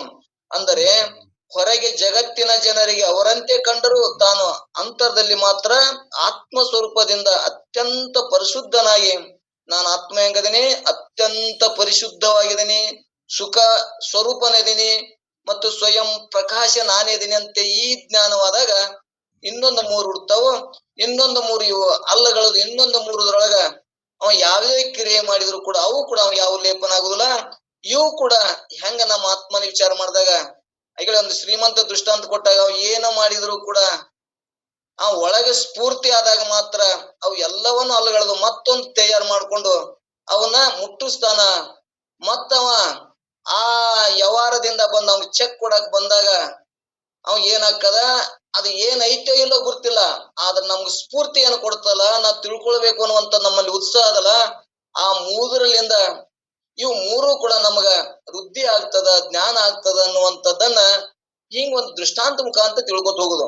ಇಲ್ಲಿ 2 ಜ್ಞಾನಗಳು ಯಾವುವು ಅಂದ್ರೆ ಎಲ್ಲವೂ ತಾನೆಂಬ ತಿಳಿಯುವ ಸರ್ವಾತ್ಮಕವೆಲ್ಲವೂ ತಾನಲ್ಲವೆಂಬುದು ಎಲ್ಲರಲ್ಲಿಯೂ ನೈತ್ಯಾತ್ಮಕ ಎನ್ನಿಪುದಿಂ ಬೋಧದ್ವೈದು ನೋಡು ಮೈತ್ರಿ ಅನ್ನುವಂತಂದು ಹೇಳ್ಕೊತ ಬಂದಾರ. ನಾಮರೂಪಾತ್ಮಕ ಸರ್ವ ಜಗತ್ತು ತಾನಾಗಿರುವುದೆಂದು ತಿಳಿಯುವುದು, ಸರ್ವಾತ್ಮಕ ಬೋಧ ಬಳಿಕ ಈ ಕಾಣುವ ನಾಮರೂಪವು ನಾನಲ್ಲ ಎಂದು ತಿಳಿಯುವುದು, ಇದು ನೈತ್ಯಾತ್ಮಿಕ ಹಿಂಗ ಹೇಳ್ಕೊ. ಇದು ನೈತ್ಯಾತ್ಮಿಕ ಬೋಧವು ಈಗ ಎರಡು ಬೋಧಗಳಾಗಿರುವುದು ಅಂತ ಹೇಳಿ ಇನ್ನೊಂದು ಏನ್ ಹೇಳ್ತಾರ, ಎರಡು ಬೋಧೆಗಳು ಎರಡು ದೃಷ್ಟಾಂತಗಳು ಕೊಡುತ್ತಾರೆ. ಹೆಂಗ್ ದೃಷ್ಟಾಂತ ಕೊಡ್ತಾರಂದ್ರ, ಸಮುದ್ರದಲ್ಲಿ ನೆರೆ ತೊರೆ ಮೊದಲಾದ ನೀರೆಂದು ತಿಳಿಯುವುದು ಇದು ಸರ್ವಾತ್ಮಕವು, ತೆರೆ ನೊರೆಗಳು ನೀರಲ್ಲ ಎಂದು ತಿಳಿಯುವುದೇ ನೈತ್ಯಾತ್ಮಕವು. ಈಗ ಅದು ನೀರಂತೆ ತಿಳ್ಕೊಳ್ಳೋದು. ಮೊದಲೇನೈತಿ ತೆರೆ ಬೇರೆ ಗುರುಳು ಬೇರೆ ಅಂತ ತಿಳ್ಕೊಳ್ಳೋದು ಯಾವ್ದಪ್ಪ ಅಂದ್ರ ಸರ್ವಾತ್ಮಕ. ತೆರೆ ನೊರೆಗಳು ನೀರಲ್ಲ ಎಂದು ತಿಳಿಯುವುದೇ ನೈತ್ಯಾತ್ಮಕ. ಈಗ ಎರಡು ಜಗತ್ತು ಆತ್ಮಂದು ತಿಳಿಯುವುದು ಅಂದ್ರೆ ಜಗತ್ತನ್ನು ನಿಮ್ಗೆ ಎರಡು ರೀತಿಯಿಂದ ತಿಳಿಯಾಕ ಬರ್ತದ ಅನ್ನುವಂಥದ್ದನ್ನ ನಾವು ಕಂಡ್ಕೊಂಡು ಬಂದೇವಿ. ಇನ್ನೊಂದು ಸಿದ್ಧಾರೂಢರು ಎಲ್ಲವೂ ಬ್ರಹ್ಮಮಯ ಅಂತ ಸಿದ್ಧಾರೂಢರು ಹೇಳಿದ್ರು. ಅದೇ ಬಸವಣ್ಣವರು ನಾನು ಒಬ್ಬನೇ ಎಲ್ಲದು ಏನು ತೋರ್ತದ ಎಲ್ಲ ತೋರುದು ಏನು ಕಾಣ್ತದೋ ಬ್ರಹ್ಮಮಯವಾದ ಜಗತ್ತು ಎಲ್ಲವೂ ಕೂಡಲ ಸಂಗಮ ದೇವನೇ ಇವ್ರು ಹೇಳಿದ್ರು. ಅಂದ್ರೆ ಎಲ್ಲಾ ಭಕ್ತಿ ರೂಪಾಂತರ ಇವ್ರು ಹಚ್ಚಿದ್ರು, ಅಲ್ಲಿ ಜ್ಞಾನ ರೂಪದಿಂದ ಎಲ್ಲವೂ ಸರ್ವಾತ್ಮಕ ಜಗತ್ತು ನನ್ನೊಳಗ ಅಂತ ಅವ್ರು ಹೇಳಿದ್ರು. ಇವ್ರು ಬಸವಣ್ಣವರು ಭಕ್ತಿ ಮುಖಾಂತರ ಎಲ್ಲವೂ ಕೂಡ ಕೂಡಲ ಸಂಗಮ ದೇವನೈತಿ, ನಾನು ಒಬ್ಬನೇ ಭಕ್ತದೀನಿ, ನಾನು ಒಬ್ಬನೇ ತಿಳ್ಕೊಳಕತ್ತೀನಿ ಅನ್ನುವಂಥದ್ದು ಇವ್ರು ಹೇಳಿದ್ರು. ಅಂದ್ರೆ ಎಲ್ಲರೂ ಕೂಡ ಅದೇನೈತಿ ಭಕ್ತಿ ಮುಖಾಂತರ ಎಲ್ಲಿ ತಿಳಿಸಿದ್ರು, ಜ್ಞಾನ ಮುಖಾಂತರ ಒಂದೇ ಅದಂತ ಅವ್ರು ತಿಳಿಸಿದ್ರು. ಇಲ್ಲಿ ಮತ್ತ ಇವ್ರು ಬ್ಯಾರೆ ಹೇಳ್ಯಾರಲ್ಲ ಅಂತಂದ್ರ, ಈ ದೇಹಾದಿ ವ್ಯವಹಾರಗಳು ಬಿಟ್ರ ಎಲ್ಲವೂ ಕೂಡ ವಿಚಾರ ಮಾಡಿದ್ರೆ ಏನೈತಿ, ಇದು ಜಗತ್ತು ಬ್ರಹ್ಮಮಯವನೇ ಐತಿ, ಬ್ರಹ್ಮನ ಬಿಟ್ರೆ ಏನು ಇಲ್ಲವೇ ಇಲ್ಲ, ಕೂಡಲ ಸಂಗಮ ದೇವನೇ ಇಲ್ಲವೆಂದಿತ್ತು ವೇದ, ಒಬ್ಬನೇ ಬಸವಣ್ಣ ಒಬ್ಬನೇ ದೇವರಂತ ಬಸವಣ್ಣವ್ರು ಹೇಳ್ಕೊತ ಬಂದ್ರು. ಇಲ್ಲಿ ಅಹಂ ಬ್ರಹ್ಮಾಸ್ಮಿ ಅಂತೇಳಿ ಸಿದ್ಧಾರೂಢ ಹೇಳಿದ್ರು, ನಾನು ಬ್ರಹ್ಮ ಸ್ವರೂಪನೇ ಇದ್ದೇನೆ. ಈ ದೇಹಾದಿ ವ್ಯವಹಾರಗಳನ್ನು ಕಳ್ಕೊಂಡಾಗ ಉಳಿದೇನು ಉಳಿತದಲ್ಲ ಅದು ಮಾತ್ರ ಬ್ರಹ್ಮನೇ ನಾನದೀನಿ, ಬ್ರಹ್ಮ ಸ್ವರೂಪನೇ ನಾನಂತ ಅವ್ರು ಹೇಳಿದ್ರು. ಇಲ್ಲಿ ಹೇಳುವಂತ ಎರಡನ್ನು ಅದನ್ನೇ ಸೂಚಿಸ್ತೇವೆ, ಸರ್ವಾತ್ಮಕ ಭಾವರಾಗ್ಲಿ ಈ ಕಡೆ ನೈತ್ಯಾತ್ಮಕ ಭಾವ ಆಗಲಿ ಅನ್ನುವಂಥದ್ದನ್ನ ನಮಗ ಮತ್ತಿಷ್ಟು ಸ್ಪಷ್ಟ ಆಯ್ತಂದ್ರ, ಇಲ್ಲಿ ಹೆಂಗ ಎಲ್ಲವೂ ಕೂಡ ಬ್ರಹ್ಮನೇ ಐತಿ ಅಂದ್ರೆ ಹೆಂಗ ಸಮುದ್ರ ದೃಷ್ಟಾಂತದೊಳಗ ನಮ್ಗೆಲ್ಲರಿಗೂ ಅನುಭವಕ್ಕೆ ಬರ್ತದ, ಹಂಗಿದು ನಾವು ಕೂಡ ಇದು ಬ್ರಹ್ಮಮಯವಾದ ಜಗತ್ತು. ಇಲ್ಲಿ 4 ದಿನ ಆ ಪರಮಾತ್ಮನ ಅನೇಕ ರೂಪವಾಗಿ ಅವ ಏನಾಗ್ಯಾನ, ತಾನೇ ಇದ್ದು ತಾನೇ ಆಟ ಮಾಡಿ ತನ್ನೊಳಗೆ ಅವ ಲೀಲೆ ಮಾಡಿ, ಇದು ಭಗವಂತನ ಕಲ್ಪನಾದೊಳಗೆ ಜಗತ್ತೇ ತಯಾರಾಗ್ಯದ.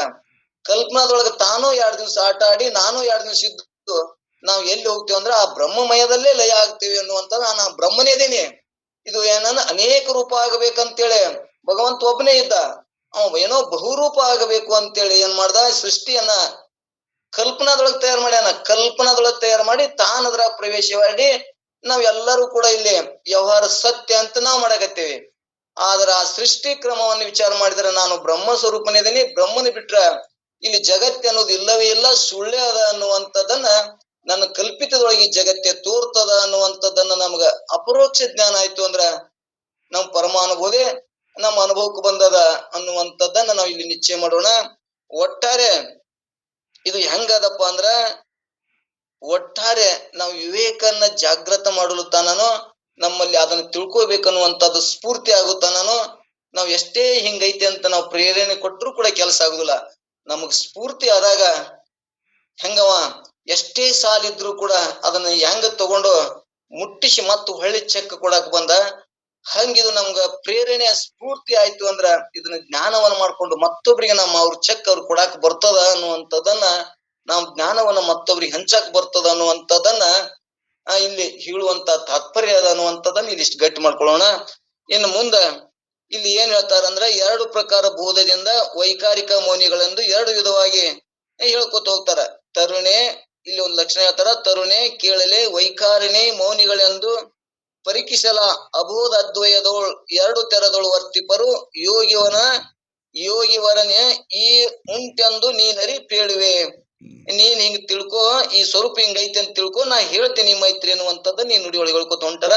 ಈ ತರುಣಿ ಕೇಳ ಪ್ರೌಢಾಂಗಣಿ ಅಂತ ಇಲ್ಲಂದ ಸಂಬೋಧನೆ ಮಾಡಿ. ಈ ತರುಣಿ ಅಂದ್ರ ಅವ್ರೆಲ್ಲ 60 ವಯಸ್ಸಾಗಿತ್ತು. ಯಾಜ್ಞವಲ್ಕ್ರಿ ಅಡವಿ ಒಳಗ 60 ವರ್ಷ ಆಗಿಂದ ರಿಟೈರ್ಮೆಂಟ್ ಆಗಿದ್ರು. ಇದು ಅವ್ರ ಅಡವಿ ಒಳಗೆ ಹೋಗಿದ್ರು. ಆದ್ರ ಅಡವಿ ಒಳಗೆ ಹೋದಾಗ ಅವ್ರಿಗೆ 60-70 ವರ್ಷ ಮ್ಯಾಗ ಆಗ್ಯಾವ. ಆದ್ರೂ ಅಲ್ಲಿ ಅವ್ರು ಯಾಜ್ಞವಲ್ಕರ್ ಏನು ಬಳಸ್ಯಾರ ಪದ ಇಲ್ಲಿ ಪ್ರೌಢಳೆ ಅಂದ್ರೆ ನೀನು ಮನುಷ್ಯ ಹೆಂಗಂದು ತಿಳ್ಕೊಳ್ಳುವಂತ ಪ್ರೌಢಾವಸ್ಥೆ ಅದ. ಅಲ್ಲಿ ದೇಹಾದಿ ಅವರುಗಳು ಯಾವ ಬರುವುದಿಲ್ಲ ಅಂತ ಇಲ್ಲಿ ಗಂಡ ಹೆಣ್ಣ ಅಂತ ಏನೂ ಬರ್ಲಿಲ್ಲ. ಪ್ರೌಢಳೆ ಅಂದ್ರೆ ವಯಸ್ಸಿನವಳೆ, ನಿನಗಿದು ತಿಳಿತದ, ಎಲ್ಲರಿಗೂ ತಿಳಿಯುವುದಿಲ್ಲ, ನೀನು ಪ್ರೌಢಾವಸ್ಥೆದೊಳಗಿದೆ ಎನ್ನುವಂಥದ್ದನ್ನ ಅಲ್ಲಿ ಆ ಸಂಬೋಧನೆ ಮಾಡ್ಯಾರ. ಆಲಿಸು, ಎರಡು ವಿಚಾರಗಳನ್ನ ಬೋಧ ಎದ್ದೋಳು, ಎರಡು ಜ್ಞಾನಗಳು ನಿನಗ ವೈಕಾರಿಕವನ್ನ ಹೇಳ್ತೀನಿ ಅನ್ನುವಂಥದ್ದನ್ನ ಇಲ್ಲಿ ಹೇಳ್ಯಾರ. ಇಲ್ಲಿ ನೈತ್ಯಾತ್ಮಿಕ ಮತ್ತು ಸರ್ವಾತ್ಮಕಳೆಂಬ ಎರಡು ಪ್ರಕಾರದ ಜ್ಞಾನದಿಂದ ಸಿದ್ಧರಾದ ಯೋಗಿಗಳು ಎರಡು ವಿಧವಾಗಿ ವರ್ತಿಸುವರು. ಅಂದರೆ ಒಬ್ಬನು ಮುಮುಕ್ಷಿಗಳಿಗೆ ಜ್ಞಾನವನ್ನು ಬೋಧಿಸುತ್ತಾ ಇರುವನು, ವೈಖರಣಿ ಎನಿಸುವನು. ಒಬ್ಬನು ಯಾರೊಡನೆ ಯಾವ ವಿಷಯದಲ್ಲಿಯೂ ಮಾತನಾಡದೆ ಸುಮ್ಮನೆ ಕಾಲವನ್ನು ಕಳೆಯುವನು, ಮೌನಿ ಎಂದು ಹೇಳಿಸಿಕೊಳ್ಳುವನು. ಅವರುಗಳ ವಿಶೇಷವಾದ ಪರಿಸ್ಥಿತಿ ಹೇಳುತ್ತೇನೆ ಕೇಳು. ಅಂದ್ರ ಒಬ್ಬ ವೈಖಾರಿಣಿ ಇಟ್ಕೊಂಡು ಮತ್ತೊಬ್ರಿಗೆ ಬೋಧ ಮಾಡ್ತಾನ, ಒಬ್ಬವ ಬೋಧ ಮಾಡುದಿಲ್ಲ. ಅಂದ್ರೆ ಅದು ತಿಳ್ಕೊಂಡಿದ್ದೇನ ಇಬ್ರು ಒಂದೇ ತಿಳ್ಕೊಂಡಾರ. ಒಬ್ಬ ವೈಖಾರಿಣಿಕವಾಗಿ ಇನ್ನೊಂದಿಷ್ಟು ಏನೋ ನಮಗ ಕೊಟ್ಟಂತ ನಾವು ಮತ್ತೊಬ್ರಿಗೆ ಕೊಡ್ಬೇಕು ಅನ್ನುವಂಥದ್ದು ಒಬ್ರು ಹೇಳ್ತಾರ, ಒಬ್ರಿಗೆ ಹೇಳುವುದಿಲ್ಲ. ಆದ್ರೆ ಹೇಳುವುದಿಲ್ಲ, ಹೇಳ್ದವ್ರಿಗೆ ಜ್ಞಾನ ಆಕ್ಕದ, ಹೇಳ್ದವ್ರಿಗೆ ಜ್ಞಾನ ಆಗಿಲ್ಲ ಅಂತ ಹಿಂಗಲ್ಲ. ಅದು ಸೂತ್ರ ಯಾರು ತಿಳ್ಕೊಂಡಾರ, ನೀ ಹೇಳರೆ ಹೇಳು, ನೀ ಬಿಟ್ಟರೆ ಬಿಡು, ಹೊರಗಿನ ವ್ಯವಹಾರ. ಆದ್ರ ಆ ಸೂತ್ರ ಏನೈತಲ್ಲ, ಮ್ಯಾಥಮೆಟಿಕ್ಸ್ ಸೂತ್ರ ಹೆಂಗ ಅಲ್ಲಿ ಐತಿ, ಹಿಂಗ್ ಪರಮಾನುಭೂತಿ ಸೂತ್ರ ಅದ. ಒಮ್ಮೆ ಹಿಂಗ್ ಹೇಳ್ತಾರ, ಒಮ್ಮೆ ಹಿಂಗ್ ಹೇಳ್ತಾರ. ಅಲ್ಲಿ ತಿಳ್ಸಕ್ಕಾಗಿ ಅಲ್ಲಿ ಕರ್ಮವನ್ನು ಮಾಡ ಮುಂದ ಹಂಗ ಹೇಳಬೇಕಾಗಿರ್ತದ. ಹೇಳ್ಯಾರ. ಈಗ ಎಲ್ಲಿಗೆ ತಂದು ನಿಂದ್ರಿಸ್ಯಾರ ಅಂದ್ರ, ನೀನು ಏ ಮೈತ್ರಿ, ನೀ ಪ್ರೌಢಾವಸ್ಥೆ ಯೌವನ ಯುವತಿದಿ, ನಿನಗೆ ನಾನು ಏನ್ ಹೇಳಿದ್ರ ನಿನಗೆ ತಿಳಿತದ ಅನ್ನುವಂಥದ್ದನ್ನ ತಿಳಿಸೋದಕ್ಕಾಗಿ ಹಿಂಗ ನಿನ್ನ ಸ್ವರೂಪ ಸ್ಥಿತಿ ಹಿಂಗದ, ನೀ ಹೊರಗಿನ ಮಾಡು ಬಿಡು, ನೀ ಪ್ರಪಂಚನ ಮಾಡ್ತಾ ಇರು, ನೀ ಏನ್ರ ಮಾಡು, ಇಲ್ಲಿ ಯಾವ ನಿನಗೆ ಅಡ್ಡಿ ಬರುದಿಲ್ಲ. ಆ ಸೂತ್ರ ಜ್ಞಾನವನ್ನು ತಿಳ್ಕೊಂಡ್ರ ನೀನು ಮುಕ್ತ ಸ್ವರೂಪನ ಇದಿ, ನೀನು ಆ ಬ್ರಹ್ಮ ಸ್ವರೂಪನ, ಆ ಬ್ರಹ್ಮನ ಆನಂದವನ್ನೇ ಅನುಭವಿಸ್ತಿ ಅನ್ನುವಂಥದ್ದನ್ನ ಹೇಳ್ತಾರ. ನಮಗ ಇನ್ನ ಶಾಸ್ತ್ರ ಮಾತುಗಳು ಹೇಳ್ತಿದ್ದೇವೆ, ಸೂತ್ರ ತಿಳಿದಿಲ್ಲ ಅಂದ್ರ ಬ್ರಹ್ಮನ ಮಾತು ಹೇಳ್ತಿರ್ತೇವೆ. ನಾವು ಎಲ್ಲಿ ವಿಷಯಾದಿಗಳ ಸುಖವನ್ನೇ ನಾವು ಭೋಗಿಸ್ತಿರ್ತೇವೆ. ನಮ್ಗ ಇನ್ನ ಅಪರೋಕ್ಷ ಜ್ಞಾನ ಇಲ್ಲ, ಶಾಸ್ತ್ರದ ಮಾತುಗಳು ಶಬ್ದಗಳು ಕಲ್ತೇವೆ. ಆ ಮಾತು ಮುಖ್ಯ ಅಲ್ಲ, ಸೂತ್ರ ಮುಖ್ಯ ಅನ್ನೋದು ತಿಳಿಸೋದಕ್ಕೆ ಇದು ಸೂತ್ರ ತಿಳಿತು ಅಂದ್ರ ನೀ ಮ್ಯಾಗ ಮಾಡು ಬಿಡು, ಇವು ಎಲ್ಲವೂ ದೇಹಾದಿ ವ್ಯವಹಾರಗಳು. ಈ ದೇಹ ಮತ್ತು ಇವು ಮನಸ್ಸು ಕೂಡ ಇವು ನಿನ್ನಿಂದ ಅರಸುಗೊತ್ತ, ಇವು ದೃಶ್ಯ ಅದಾವು, ಇವು ನಿನಗೆ ಬಿಟ್ಟು ಪ್ರತ್ಯೇಕ ಅದಾವು. ಅಂತಃಕರಣದ ಒಳಗ ಮನಸ್ಸಿನಲ್ಲಿ ಹೆಚ್ಚಿಂದದ ಆ ಮನಸ್ಸು ಬುದ್ಧಿ ಚಿತ್ತವನ್ನ ನೀನು ಎಳಿ ಎಳೆಯಾಗಿ ತಿಳಿತಿ. ಮನುಷ್ಯನ ಸಂಕಲ್ಪ ವಿಕಲ್ಪನ್ನು ತಿಳಿತಿ, ಮನುಷ್ಯನ ಕಾರ್ಯಗಳನ್ನು ತಿಳಿತಿ. ಮನಸ್ಸು ಸುಸುಪ್ತಿ ಒಳಗ ಅಡಕಾದಾಗ ಆ ಮನಸ್ಸನ್ನು ಇಲ್ಲಾನು ನಿನ್ ಗುರ್ತದ. ಎಲ್ಲವನ್ನು ನೀನ್ ಅರಿಯುವುದರಿಂದ ಅರುಸ್ವರೂಪ ನೀನದಿ ಅಂದ್ರೆ ಈ ಮನ ಬುದ್ಧಾದಿಗಳು ದೃಶ್ಯದವು, ಇವು ನಿನ್ನಿಂದ ಅರುಸುಗೊತ್ತಾವ ಅಂದ್ರೆ ಇವು ನೀನಲ್ಲ. ಮತ್ತೆ ಈ ಜಗತ್ತದ ಈ ದೇಹಾದಿ ವ್ಯವಹಾರಗಳು ಭೂತಗಳಿಂದ ಆದದ್ದು ಒಂದೊಂದು ಬಿಡಿಸಿ ಬಿಡಿಸಿ ನಿನಗೆ ಗುರ್ತಾಗುವುದರಿಂದ ಇವು ಸ್ಥೂಲ ಶರೀರ ವ್ಯವಹಾರ ಗುರ್ತ, ಸೂಕ್ಷ್ಮ ಶರೀರ ಗುರ್ತಾಗ್ಯದ. ಇವು ಎರಡನ್ನು ನೀನು ವಿವೇಕದಿಂದ ತಿಳಿದ್ರಲಿಂದ ದೇಹಾದಿ ವ್ಯವಹಾರಗಳು ಕೂಡ ನಮ್ಗ ನಿಶ್ಚಯ ಅನುಭವದ. ಆದ್ರೆ ಹೇಳ್ತೇವೆ, ಆದ್ರೆ ಅದರಲ್ಲಿ ಏನೈತಿ, ನಮಗ ಆ ದೃಢ ಜ್ಞಾನ ಆಗೋಲ್ದು, ಮತ್ತ ಅದ್ರ ಮ್ಯಾಗ ನಮಗ ವಿಶ್ವಾಸ ಬರಲ್ದು. ಇದನ್ನ ಬಿಟ್ರೆ ಹೆಂಗ ಅನ್ನುವಂಥದ್ದನ್ನ ನಮಗೆ ವಿಶ್ವಾಸ ಬರಲ್ದು. ಅದಕ್ಕೆ ನಮ್ಗೆ ಏನಾಗ್ಯದ, ಈ ತೋರಿಕೆ ಬದುಕುನೇ ಸತ್ಯ ಆಗ್ಯದ, ವಾಸ್ತವ್ಯ ಬದುಕು ನಮ್ಗೆ ನಿಶ್ಚಯ ಆಗೋಲ್ದು ಅನ್ನುವಂಥದ್ದನ್ನ ಇಲ್ಲಿ ಒತ್ತು ಕೊಟ್ಟು ನಾವು ತಿಳ್ಕೊಬೇಕಾಗ್ಯದ. ವಾಸ್ತವ ಬದುಕು ಎಂತ ಆನಂದ ಅದ ಅಂದ್ರ ಅದ ಅನುಭವಿಸುವಂಗೆ ಗುರ್ತಕ್ಕದ. ಅದನ್ನ ಬೆಲ್ಲ ಕಲ್ಸಕ್ರಿ ಹಿಂಗೈತಿ ಅಂತ ನಾವು ಹೇಳ್ಬಹುದು, ಆದ್ರ ಅದು ಅಪರೋಕ್ಷ ಜ್ಞಾನ ಇರಂಗಿಲ್ಲ. ಯಾವಾಗ ಕಲ್ಸಕ್ರಿ ನಮ್ ಬಾಯಿ ಒಳಗೆ ಇಟ್ಕೊಂಡೇವಂದ್ರ ಅವ ನಮ್ಗ ಅಪರೋಕ್ಷ ಜ್ಞಾನ ಆಕ್ಕದ. ನಾವು ಪರೋಕ್ಷ ಸಿಹಿ ಹಿಂಗದ ಹಂಗದ, ಅದಕ್ಕಿಂತ ಹಣ್ಣಿನಕಿಂತ ಸಿಹಿ ಅದ ಏನೇನು ಹೇಳ್ತೇವೆ, ಅದು ಪರೋಕ್ಷ ಜ್ಞಾನ. ಆ ಸಕ್ರಿಯನ್ನ ಬಾಯಿ ಒಳಗೆ ಇಟ್ಕೊಂಡಾಗ ಹೆಂಗ ನಮ್ಗ ಅಪರೋಕ್ಷ ಜ್ಞಾನ ಆಗ್ತದ, ಹಿಂಗೆ ಸಿಹಿ ಅದಪ್ಪ ಅಂತೇಳಿ. ಸಿಹಿ ಹೆಂಗದಂತ ಕೇಳಿದ್ರೆ ಏನ್ ಹೇಳ್ತಾನವ, ಅನುಭವಿಸಪ್ಪ ನಿನ್ ಗುರ್ತಕ್ಕದ, ಅಷ್ಟು ಸಿಹಿ ಅದಂತ ಬರೇ ಅದನ್ನ ನೀನ್ ಅನುಭವಿಸದಾಗ ಗುರ್ತಕ್ಕದ.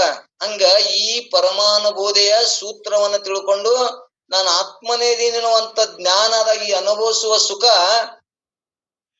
ಯಾರ ಶಬ್ದದ ಹೇಳಕ್ ಬರ್ತದ ಅಂದ್ರೆ ಹೇಳಕ್ ಬರುದಿಲ್ಲ ಅನ್ನುವಂಥದ್ದನ್ನ ಇಲ್ಲಿ ನಮ್ಗೆ ಸ್ಪಷ್ಟ ಆಯ್ತದ. ಇನ್ನೊಂದು, ನಾವು ಏನ್ ಇಷ್ಟೆಲ್ಲಾ ಹೇಳಿ ಕೇಳಿದ್ರು ಕೂಡ ನಮ್ಗೆ ಏನ ವಿಷಯಾದಿ ಒಳಗನೆ ಸುಖ ತೋರ್ತಿತ್ತು ಅಂದ್ರೆ ಈ ಸೂತ್ರ ಅವ್ನ್ ಗುರ್ತಾಗಿಲ್ಲ ಅಂತ ನಿಶ್ಚಯ ಮಾಡ್ಕೊಳ್ಳೋಣ. ಯಾವಾಗ ತನ್ನ ಸುಖ ಎಂತ ಸುಖ ಅದಂದ್ರ ಸಾಕೆನಿಸದ ಸುಖ ಅದ ಅನ್ನುವಂಥದ್ದನ್ನ ಇನ್ನ ಪರಮಾನುಭೂತಿ ಇದು ಕೈವಲ್ಯ ಪದ್ಧತಿ ಹೇಳ್ಕೊತ ಬಂದೆ. ಇಂಥ ಸುಖವನ್ನ ಸ್ಥಿತಿಯನ್ನು ಅನುಭವಿಸ್ಬೇಕಾದ್ರ ನೀನು ಹೊರಗಿನ ಯಾವೇ ಕರ್ಮ ಕೃತ್ಯ ಯಾವ ಹಂಗಿರ್ಬೇಕು ಹಿಂಗಿರ್ಬೇಕು ಮುಪ್ಪ ಇರ್ಬೇಕು ಆ ಜ್ಞಾನ ಯಾವುದೂ ಬೇಡ ಅನ್ನುವಂಥದ್ದನ್ನ ಇಲ್ಲಿ ನಮ್ಗೆ ನಿಶ್ಚಯ ಆಗ್ತದ. ನಾವ್ ಹೆಂಗಿದ್ರು ಕೂಡ ಆ ಸೂತ್ರವನ್ನು ತಿಳ್ಕೊಂಡೇವ ಅಂದ್ರ ನಾವು ಬಾಲಕನಂತೆನೂ ಇರ್ಬೋದು, ಮನ್ಮಥನಂತೆನೂ ಇರ್ತಾನ, ಹುಚ್ಚನಂತೆನೂ ಇರ್ತಾನ ಅನ್ನುವಂಥದ್ದನ್ನ ಇಲ್ಲಿ ಗಟ್ಟಿ ಮಾಡ್ಕೋಬೇಕು.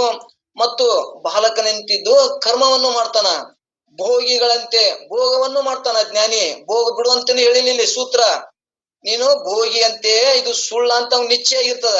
ಆ ಪ್ರಾರಬ್ಧ ಮ್ಯಾಗ ಭೋಗನು ಮಾಡ್ತಾನ, ಭೋಗ ಮಾಡಿದ್ರು ಕೂಡ ಅವ್ ಯಾವ ಲೇಪನ ಆಗುದಿಲ್ಲ ಅಂತೇಳಿ ನಾವ್ ಹಿಂಗಿಲ್ಲಿ ತಿಳ್ಕೊಬೇಕಾಗ್ಯದ. ಕರ್ಮಿಗಳ ಜೊತೆ ಕರ್ಮವನ್ನು ಮಾಡ್ತಾನ, ಭೋಗಿಗಳ ಜೊತೆ ಭೋಗನೂ ಮಾಡ್ತಾನ, ರಾಜರಂತೆ ರಾಜ ಅವರನ್ನು ಮಾಡ್ತಾನ. ಮಾಡಿದ್ರು ಕೂಡ ಇವೆಲ್ಲವೂ ವ್ಯವಹಾರ ದೇಹಾದಿ ವ್ಯವಹಾರಗಳು ಮಿಥ್ಯ ವ್ಯವಹಾರ ಅಂತ ಅವಂಗ ನಿಶ್ಚಯ ಆದಾಗ, ತೋರಿಕೆಗೆ ತಿಳಿಲಾರ್ದಾಗ ತೋರಿಕೆಗಳಿಗೆ ಅವ್ರು ಏನೇನೋ ತೋರ್ತಾವು. ಆದ್ರ ಆ ಸೂತ್ರ ಜ್ಞಾನ ಆದಾಗ ಅವ ಯಾವ್ದು ಮಾಡಿದ್ರು ಕೂಡ ಅವ ಕರ್ಮಿಗತೆನೂ ಇರ್ತಾನ, ಭೋಗಿಗತೆನೂ ಇರ್ತಾನ, ಪಿಶಾಚಿ ಅಂತೇನು ಇರ್ತಾನ ಅನ್ನುವಂಥದ್ದು ಇಲ್ಲಿ ನಾವು ಗಟ್ಟಿ ಮಾಡ್ಕೊಳ್ಳೋಣ. ಇಲ್ಲಿ ಇವು ಮೂರು ಗುರುತಾಲಿ ಅಂತ ಇಲ್ಲಿ ಹೇಳುವಂತ ಉದ್ದೇಶ. ಮಾಡದೆ ಸುಮ್ಮನೆ ಕಾಲವನ್ನು ಕಳೆಯುವುದು ಮೌನಿ ಎಂದು ಹೇಳಿಸಿಕೊಳ್ಳೋನು. ಅವರಿಗೆ ವಿಶೇಷವಾದ ಪರಿಸ್ಥಿತಿ ಹೇಳುತ್ತೇನೆ ಕೇಳು. ಇಲ್ಲಿ ಏನ್ ಹೇಳ್ತಾರಪ್ಪ ಅಂದ್ರ 8ನೇ ಸೂತ್ರದೊಳಗ ಅವರಿವರಿ ಅನ್ನದೆ ಪರತತ್ವವನ್ನು ಬೋಧಿಸುವ ಮನದೊಲಿಮೆ ಉಳ್ಳಾತನೆ ಯುವತಿ ವೈಕಾರಿಕನೆಂದು ನೀನು ಸುವಿಚಾರದಿಂದ ನಿಜ ಜಗದೋಳು ಅನ್ನುವಂಥದ್ದನ್ನ ಇಲ್ಲಿ ಹೇಳ್ಕೊತ ಬಂದಾರ. ಇಲ್ಲಿ ವಿಚಾರ ಪೂರ್ವಕ ನೀನು ಅರಿ, ನೀನು ತಿಳಿ, ಸುವಿಚಾರದಿಂದ ತಿಳಿದಂದ್ರ ಇದು ವೈಕಾರಿಕ ಅಂತ ಅನ್ಸ್ಕೋತದ ಅನ್ನುವಂಥದ್ದನ್ನ ಇಲ್ಲಿ ಹೇಳ್ಕೊತ ಬಂದಾರ. ಇಲ್ಲಿ ಯಾವನು ಅಧಿಕಾರಿ ಎಂಬುದನ್ನು ಕೂಡ ಲಕ್ಷ್ಯಕ್ಕೆ ತಾರದೆ ಕೇವಲ ದಯದಿಂದ ಕೂಡಿದವನಾಗಿ ಆ ಪ್ರಾಣಿಗಳ ಉದ್ಧಾರ ಎಂಬ ಉದ್ದೇಶದಿಂದ ಉಪದೇಶನ ಮಾಡಲಿಕ್ಕೆ ಆರಂಭ ಮಾಡೋನು ಅವನು ವೈಕಾರಣೀನೆಂದು ನೀನು ವಿವೇಕ ಬುದ್ಧಿಯಿಂದ ನಿಶ್ಚಯಿಸು ಅನ್ನುವಂಥದ್ದನ್ನ ಹೇಳ್ಕೊತ ಬಂದಾರ. ಇಲ್ಲಿ ಒಬ್ಬ ಬೋಧ ಮಾಡ್ತಾನ. ಬೋಧ ಏನ್ ಮಾಡ್ತಾನ, ನೀವು ಶಾಸ್ತ್ರ ಹೇಳ್ತೀರಿ, ಅವ್ರ ಅಧಿಕಾರಿಗಳೆಲ್ಲ ಯಾಕೆ ಹೇಳ್ತೀರಿ ಅಂತೇಳಿ ನಮ್ಗ ಮಾಡ್ತಿರ್ತಾರ. ಅವ್ರ ಎಲ್ಲಾ ವಿಷಯ ಭೋಗಿಗಳದಾರಿ, ಅವ್ರು ಹೆಂಗ್ ಅದಾರ, ನೀವು ಶಾಸ್ತ್ರ ಹೇಳ್ತೀರ ಅವ್ರಿಗೇನು ತಿಳಿತದನು, ಅವ್ರು ಜ್ಞಾನಕ್ಕೆ ಅಧಿಕಾರಿಗಳೇನಲ್ಲ, ಯಾಕೆ ಹೇಳ್ತೀರಿ ಅಂತ ಇಲ್ಲಿ ನಮ್ಗ್ ಪ್ರಶ್ನೆ ಬರ್ತದ. ಇಲ್ಲಿ ಅವ್ರು ಏನ್ ಹೇಳ್ತಾರಂದ್ರ, ಅವನು ಹೇಳ್ತಾನ, ಅವ್ರ ಅಧಿಕಾರಿ ಇರ್ಲಿಕ್ಕೂ ಹೇಳ್ತಾನ. ಹೆಂಗ್ ಹೇಳ್ತಾನಂದ್ರ, ಈ ಪಾಪಿಗಳು ಇವು ಹೆಂಗ ಆ ದೀಪಕ್ಕ ಸುಟ್ಟುಕೊಂಡು ಪತಂಗಗಳು ಸಾಯ್ತಾವ, ಹಿಂಗ ಇವು ಸುಮ್ನೆ ಅನರ್ಥಕವಾಗಿ ಸಾಯ್ತಾವಲ್ಪ, ಏನ್ರ ತಿಳಿದಿತ್ತನೋ ಏನ್ರ ವಿಚಾರ ಆಗಿತ್ತು ಅಂತ ತಿಳ್ಕೊಂಡು ಅವನು ಹೇಳ್ತಾನ. ಏನ್ ಹೇಳ್ತಾನ, ಒಂದು ದಯಾ ಉಳ್ಳವನಾಗಿ, ಒಂದು ಕರುಣೆ ಉಳ್ಳವರಾಗಿ, ಪ್ರೀತಿ ಉಳ್ಳವರಾಗಿ ಹೇಳ್ತಾನ ಅನ್ನುವಂಥದ್ದನ್ನ ಇಲ್ಲಿ ತಿಳಿಸ್ಕೋಬೇಕು. ಬೈತಿರ್ತಾರ ನಮಗ, ಅವ್ರಿಗೇನ್ ತಿಳಿತದ ಬಿಡ್ತದ, ಯಾಕೆ ಶಾಸ್ತ್ರ ಹೇಳ್ತರಿ, ಅವ್ರೆಲ್ಲಾ ಅಜ್ಞಾನಿಗಳದಾರ ಹಂಗ ಹಿಂಗ ತಿಳ್ತಿರ್ತಾರ. ಆದ್ರೆ ಇಲ್ಲಿ ಏನಾಗ್ತಾನ, ದಯಾಪೂರಿತ ಉಳ್ಳವನು. ಇವರು ಸಾಯುವುದನ್ನ, ವ್ಯರ್ಥ ಸಾಯುವುದನ್ನ, ನರಕದೊಳಗೆ ಬಿದ್ದು ಒದ್ದಾಡುವುದನ್ನ ನೋಡಿ, ಸಂಸಾರ ಅಂದ್ರೆ ನರಕ ಇದ್ದಂಗ ಅದು, ಯಾವ ರೀತಿಯಿಂದ ದುಃಖ ಕೊಡ್ತಿರ್ತದ. ಆ ಜ್ಞಾನ ಇದ್ದಾವ ಅದನ್ನ ಹೆಂಗ ಉಪಯೋಗ ಮಾಡ್ಕೊಂಡು ಇರ್ತಾನ ಅನ್ನುವಂಥದ್ದನ್ನ ನಮ್ ಶಾಸ್ತ್ರ ಗುರ್ತಿದ್ದವ್ರಿಗೆ ಗುರ್ತದ. ಅಂತ ಈ ವಿಷಯ ಸುಖದೊಳಗೆ ಸಂಸಾರಕ್ಕೆ ಬಿದ್ದು ಒದ್ದಾಡೋರಿಗೆ ಅವ್ರಿಗೂ ಕೂಡ ಹೇಳ್ತಾನ. ಹೇಳಿದ್ರು ಕೂಡ ಅವ್ ಯಾವ ಅಪವಾದ ಇಲ್ಲ, ಅವಾಗ ಒಂದು ದಯಾಪೂರಿತವಾಗಿ ಹೇಳ್ತಾನ ಅನ್ನುವಂಥದ್ದನ್ನ ಈ ಪದ್ಯದ ಸೂತ್ರದ. ಇನ್ನ ಮೌನಿ ಇದು ಕೂಡ 9ನೇ ನುಡಿ ಒಳಗೆ ಕೇಳ್ಕೊಂಡು ಹೋಗಿ ಇವತ್ತು ಮುಗಿಸಿ ಬಿಡು. ಇದನ್ನ ಇನ್ನೊಂದ್ 2 ಪದಗಳು ಮುಗಿಸಿ ಇಲ್ಲಿ ಆರೂಢ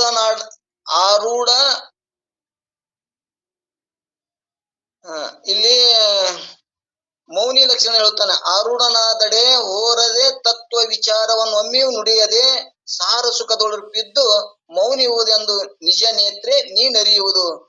ಅಂದ್ರೆ ಇಲ್ಲಿ ಮಾತನಾಡದೆ ತಿಳಿದವ ಹಿಂಗ್ ಮಾತನಾಡ್ಲಾರ್ದೇನು ಇರ್ತಾನ, ಮಾತನಾಡದೆ ಇಲ್ಲಾರ್ದವಂಗೂ ಕೂಡ ಜ್ಞಾನ ಆಕ್ಕದಂತ ಬಿಡ್ರೆ ಅವ ಮೌನಿ. ಬರೇ ಮಾತಿನಿಂದ ಮೌನ ಆದವ್ ಜ್ಞಾನ ಆಗಂಗಿಲ್ಲ. ಬರೇ ಒಬ್ಬರು ಮಾತನಾಡದ ಬಿಡ್ತಾರ, ಒಳಗ್ ಮನಸ್ಸು ಮಾತಾಡ್ತಿರ್ತದ, ಅದು ಮೌನಿ ಅಲ್ಲ.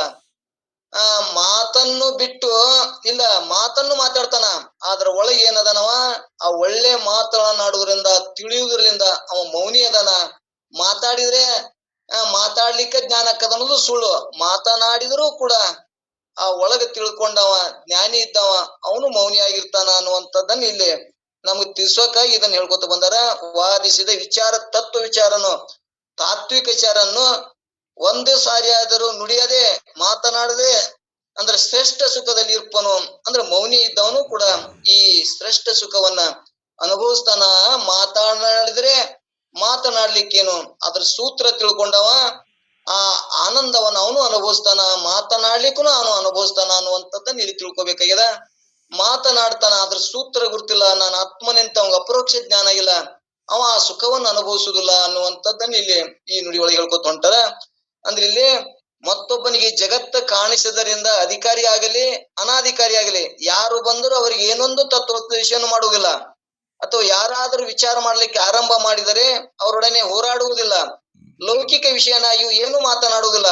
ಹೀಗೆ ತನ್ನ ನಿಜಾನಂದದಲ್ಲಿ ತಾನಿದ್ದವನು ಮೌನಿ ಎನಿಸುವನು, ನೀನ್ ಅರಿ ಮೈತ್ರಿ ಅನ್ನುವಂಥದ್ದನ್ನು ಹೇಳ್ಕೊತ ಬಂದಾರ ಇಲ್ಲಿ 10ನೇ ನುಡಿ ಒಳಗ. 10ನೇ ನುಡಿ ಒಳಗ ಇಲ್ಲಿ 9ನೇ ನುಡಿ ಒಳಗ 10ನೇ ನುಡಿ ಒಳಗ ಉಕ್ತಯ್ಯು ಸಂಸಾರದಲ್ಲಿದ್ದರೂ ಕಮಲ ಪತ್ರದಂತೆ ನಿರ್ಲಿಪ್ತನಾಗಿರುತ್ತಾನೆ ಎನ್ನುವಂಥದ್ದನ್ನ ನಾವು ಶಾಸ್ತ್ರದಾಗ ಕೇಳ್ಕೊತ ಬಂದೇವೆ. ಈ ಪ್ರಪಂಚದಾಗ ಇದು ಹೆಂಗ ಒಂದು ದೃಷ್ಟಾಂತ ಕೊಡ್ತಾರ, ಕಮಲವು ನೀರಾಗ್ಯದ, ನೀರಾಗಿದ್ರು ಕಮಲವು ಲೇಪನ ಆಗಿಲ್ಲ, ಅದು ಕೆಸರಾಗ್ಯದ, ಕೆಸರನ್ನು ಲೇಪನ ಇಲ್ಲ. ಎಷ್ಟದು ಪರಿಶುದ್ಧದ, ಹಂಗ ಜ್ಞಾನವನ್ನ ತಿಳಿದ ಮೇಲೆ ಈ ಪ್ರಪಂಚದ ಯಾವ ಲೇಪನ ಇಲ್ಲದೆ ಇರಾಕನು ಬರ್ತದ. ಮತ್ತು ಆ ಸಂಸಾರದಾಗೆ ಇರ್ತಾನ, ಆ ಸಂಸಾರದ ಲೇಪವನ್ನು ಹಚ್ಕೊಳ್ಳಾರೇನೂ ಕೂಡ ಜ್ಞಾನ ಅದವ ಇರ್ತಾನ. ಅದಕ್ಕೆ ಜ್ಞಾನವನ್ನೇ ನಂಬು, ಜ್ಞಾನ ಮಾಡ್ಕೋರಿ ಅನ್ನುವಂಥದ್ದನ್ನ ಇಲ್ಲಿ ಈ ಪರಮಾನುಭೂತಿ ಸೂತ್ರ ತಿಳ್ಕೊರಿ. ಹೊರಗಿನ ವ್ಯವಹಾರಕ್ಕೆ ಬಹಳ ಲಕ್ಷ್ಯ ಕೊಡಬ್ಯಾರಿ, ನೀವು ಹೆಂಗರಿ ಇರ್ರಿ, ಆದ್ರ ಸೂತ್ರವನ್ನು ತಿಳ್ಕೊಂಡು ಆ ಕಮಲ ಪತ್ರ ನ್ಯಾಯದಂತೆ ಕಮಲಗೆ ಸಂಸಾರದಾಗೆ ಇರು, ಎಲ್ಲೇ ಇರು, ಯಾವ ರಂಗದಾಗೆ ಇರು, ಆದ್ರೆ ಅದನ್ನ ಯಾವ ಲೇಪನ ಮಾಡ್ಕೊಳ್ಳಾರದೆ, ನೀರೊಳಗಿದ್ದು ಕಮಲ ನೀರನ್ನೇ ಲೇಪನ ಮಾಡ್ಕೊಳ್ಳದೆ, ಕೆಸರೊಳಗಿದ್ದು ಕೆಸರನ್ನೇ ಲೇಪಿಸಿಕೊಳ್ಳದೆ ಹೆಂಗದು ಪ್ರಕಾಶವಾಗಿ ಬೆಳಗ್ತದ ಹಂಗ ನಿಜ ಸ್ವರೂಪದೊಳಗೆ ಆನಂದವಾಗಿ ಇರುರಿ ಅನ್ನುವಂಥದ್ದನ್ನ ಈ ಸೂತ್ರ ಹೇಳ್ಕೊತ ಬಂದರ. ನೀರಿನಲ್ಲಿ ಕಮಲ ಪತ್ರವಿದ್ದರೂ ನೀರನ್ನು ಮುಟ್ಟದೆ ಹೇಗೆ ನಿರ್ಲಿಪ್ತವಾಗಿರೋದು, ಹಾಗೆ ಜ್ಞಾನ ಸಿದ್ಧನಾದ ಯೋಗಿಯು ದೇಹಾದಿ ಯಾವಾರು ಪ್ರಪಂಚ ಇದ್ರೂ ಈ ಸಂಸಾರದೊಡನೆ ಸಂಬಂಧವಿಲ್ಲದವನು ಆಗಿರುವನು. ಈ ಮಾತನ್ನು ನಾನು ಹೇಳುವುದಿಲ್ಲ, ಕಿಂತು ಪದ್ಮ ಪತ್ರ ಮೀಮಾಂಸ ಎಂಬುದಾಗಿ ಸ್ಮೃತಿಗಳು ಹೇಳ್ಕೊತ ಬಂದವು. ಅಂದ್ರ ಇಲ್ಲಿ ಪದ್ಮ ಪತ್ರ ಮೀಮಾಂಸ ಎಂಬುದಾಗಿ ಶ್ರುತಿ ಹೇಳ್ಕೊತ ಬಂದವು. ಕಮಲ ಪತ್ರ ನ್ಯಾಯದಂತೆ ಹಿಂಗ ಶ್ರುತಿ ಹೇಳ್ಕೊತ ಬಂದವು ಅನ್ನುವಂಥದ್ದನ್ನ ಶ್ರುತಿ ಪ್ರಮಾಣ ಕೊಟ್ಟು ಹೇಳ್ತಾರ. ಇನ್ನ 11ನೇ ನುಡಿಯೊಳಗೆ ಹೇಳಿ ಮುಗಿಸಿಬಿಡము. ಉಕ್ತ ಲಕ್ಷಣ ಯೋಗಿಯವರ ಸ್ವರೂಪವನ್ನು ತಿಳಿಯಲಾರದೆ ತಮ್ಮಂತೆ ವಿಷಯವೆಂದು ತಿಳಿಯುತ್ತಾರೆಂದು ಹೇಳುತ್ತಾರೆ. ಉಕ್ತ ಲಕ್ಷಣ ಯೋಗವರನ ಸ್ವರೂಪವನ್ನು ತಿಳಿಯಲಾರದೆ ತಮ್ಮಂತೆ ವಿಷಯಗಳು ವಿಷಯ ಎಂದು ತಿಳಿಯುತ್ತಾರೆ ಎಂದು ಹೇಳ್ತಾರ.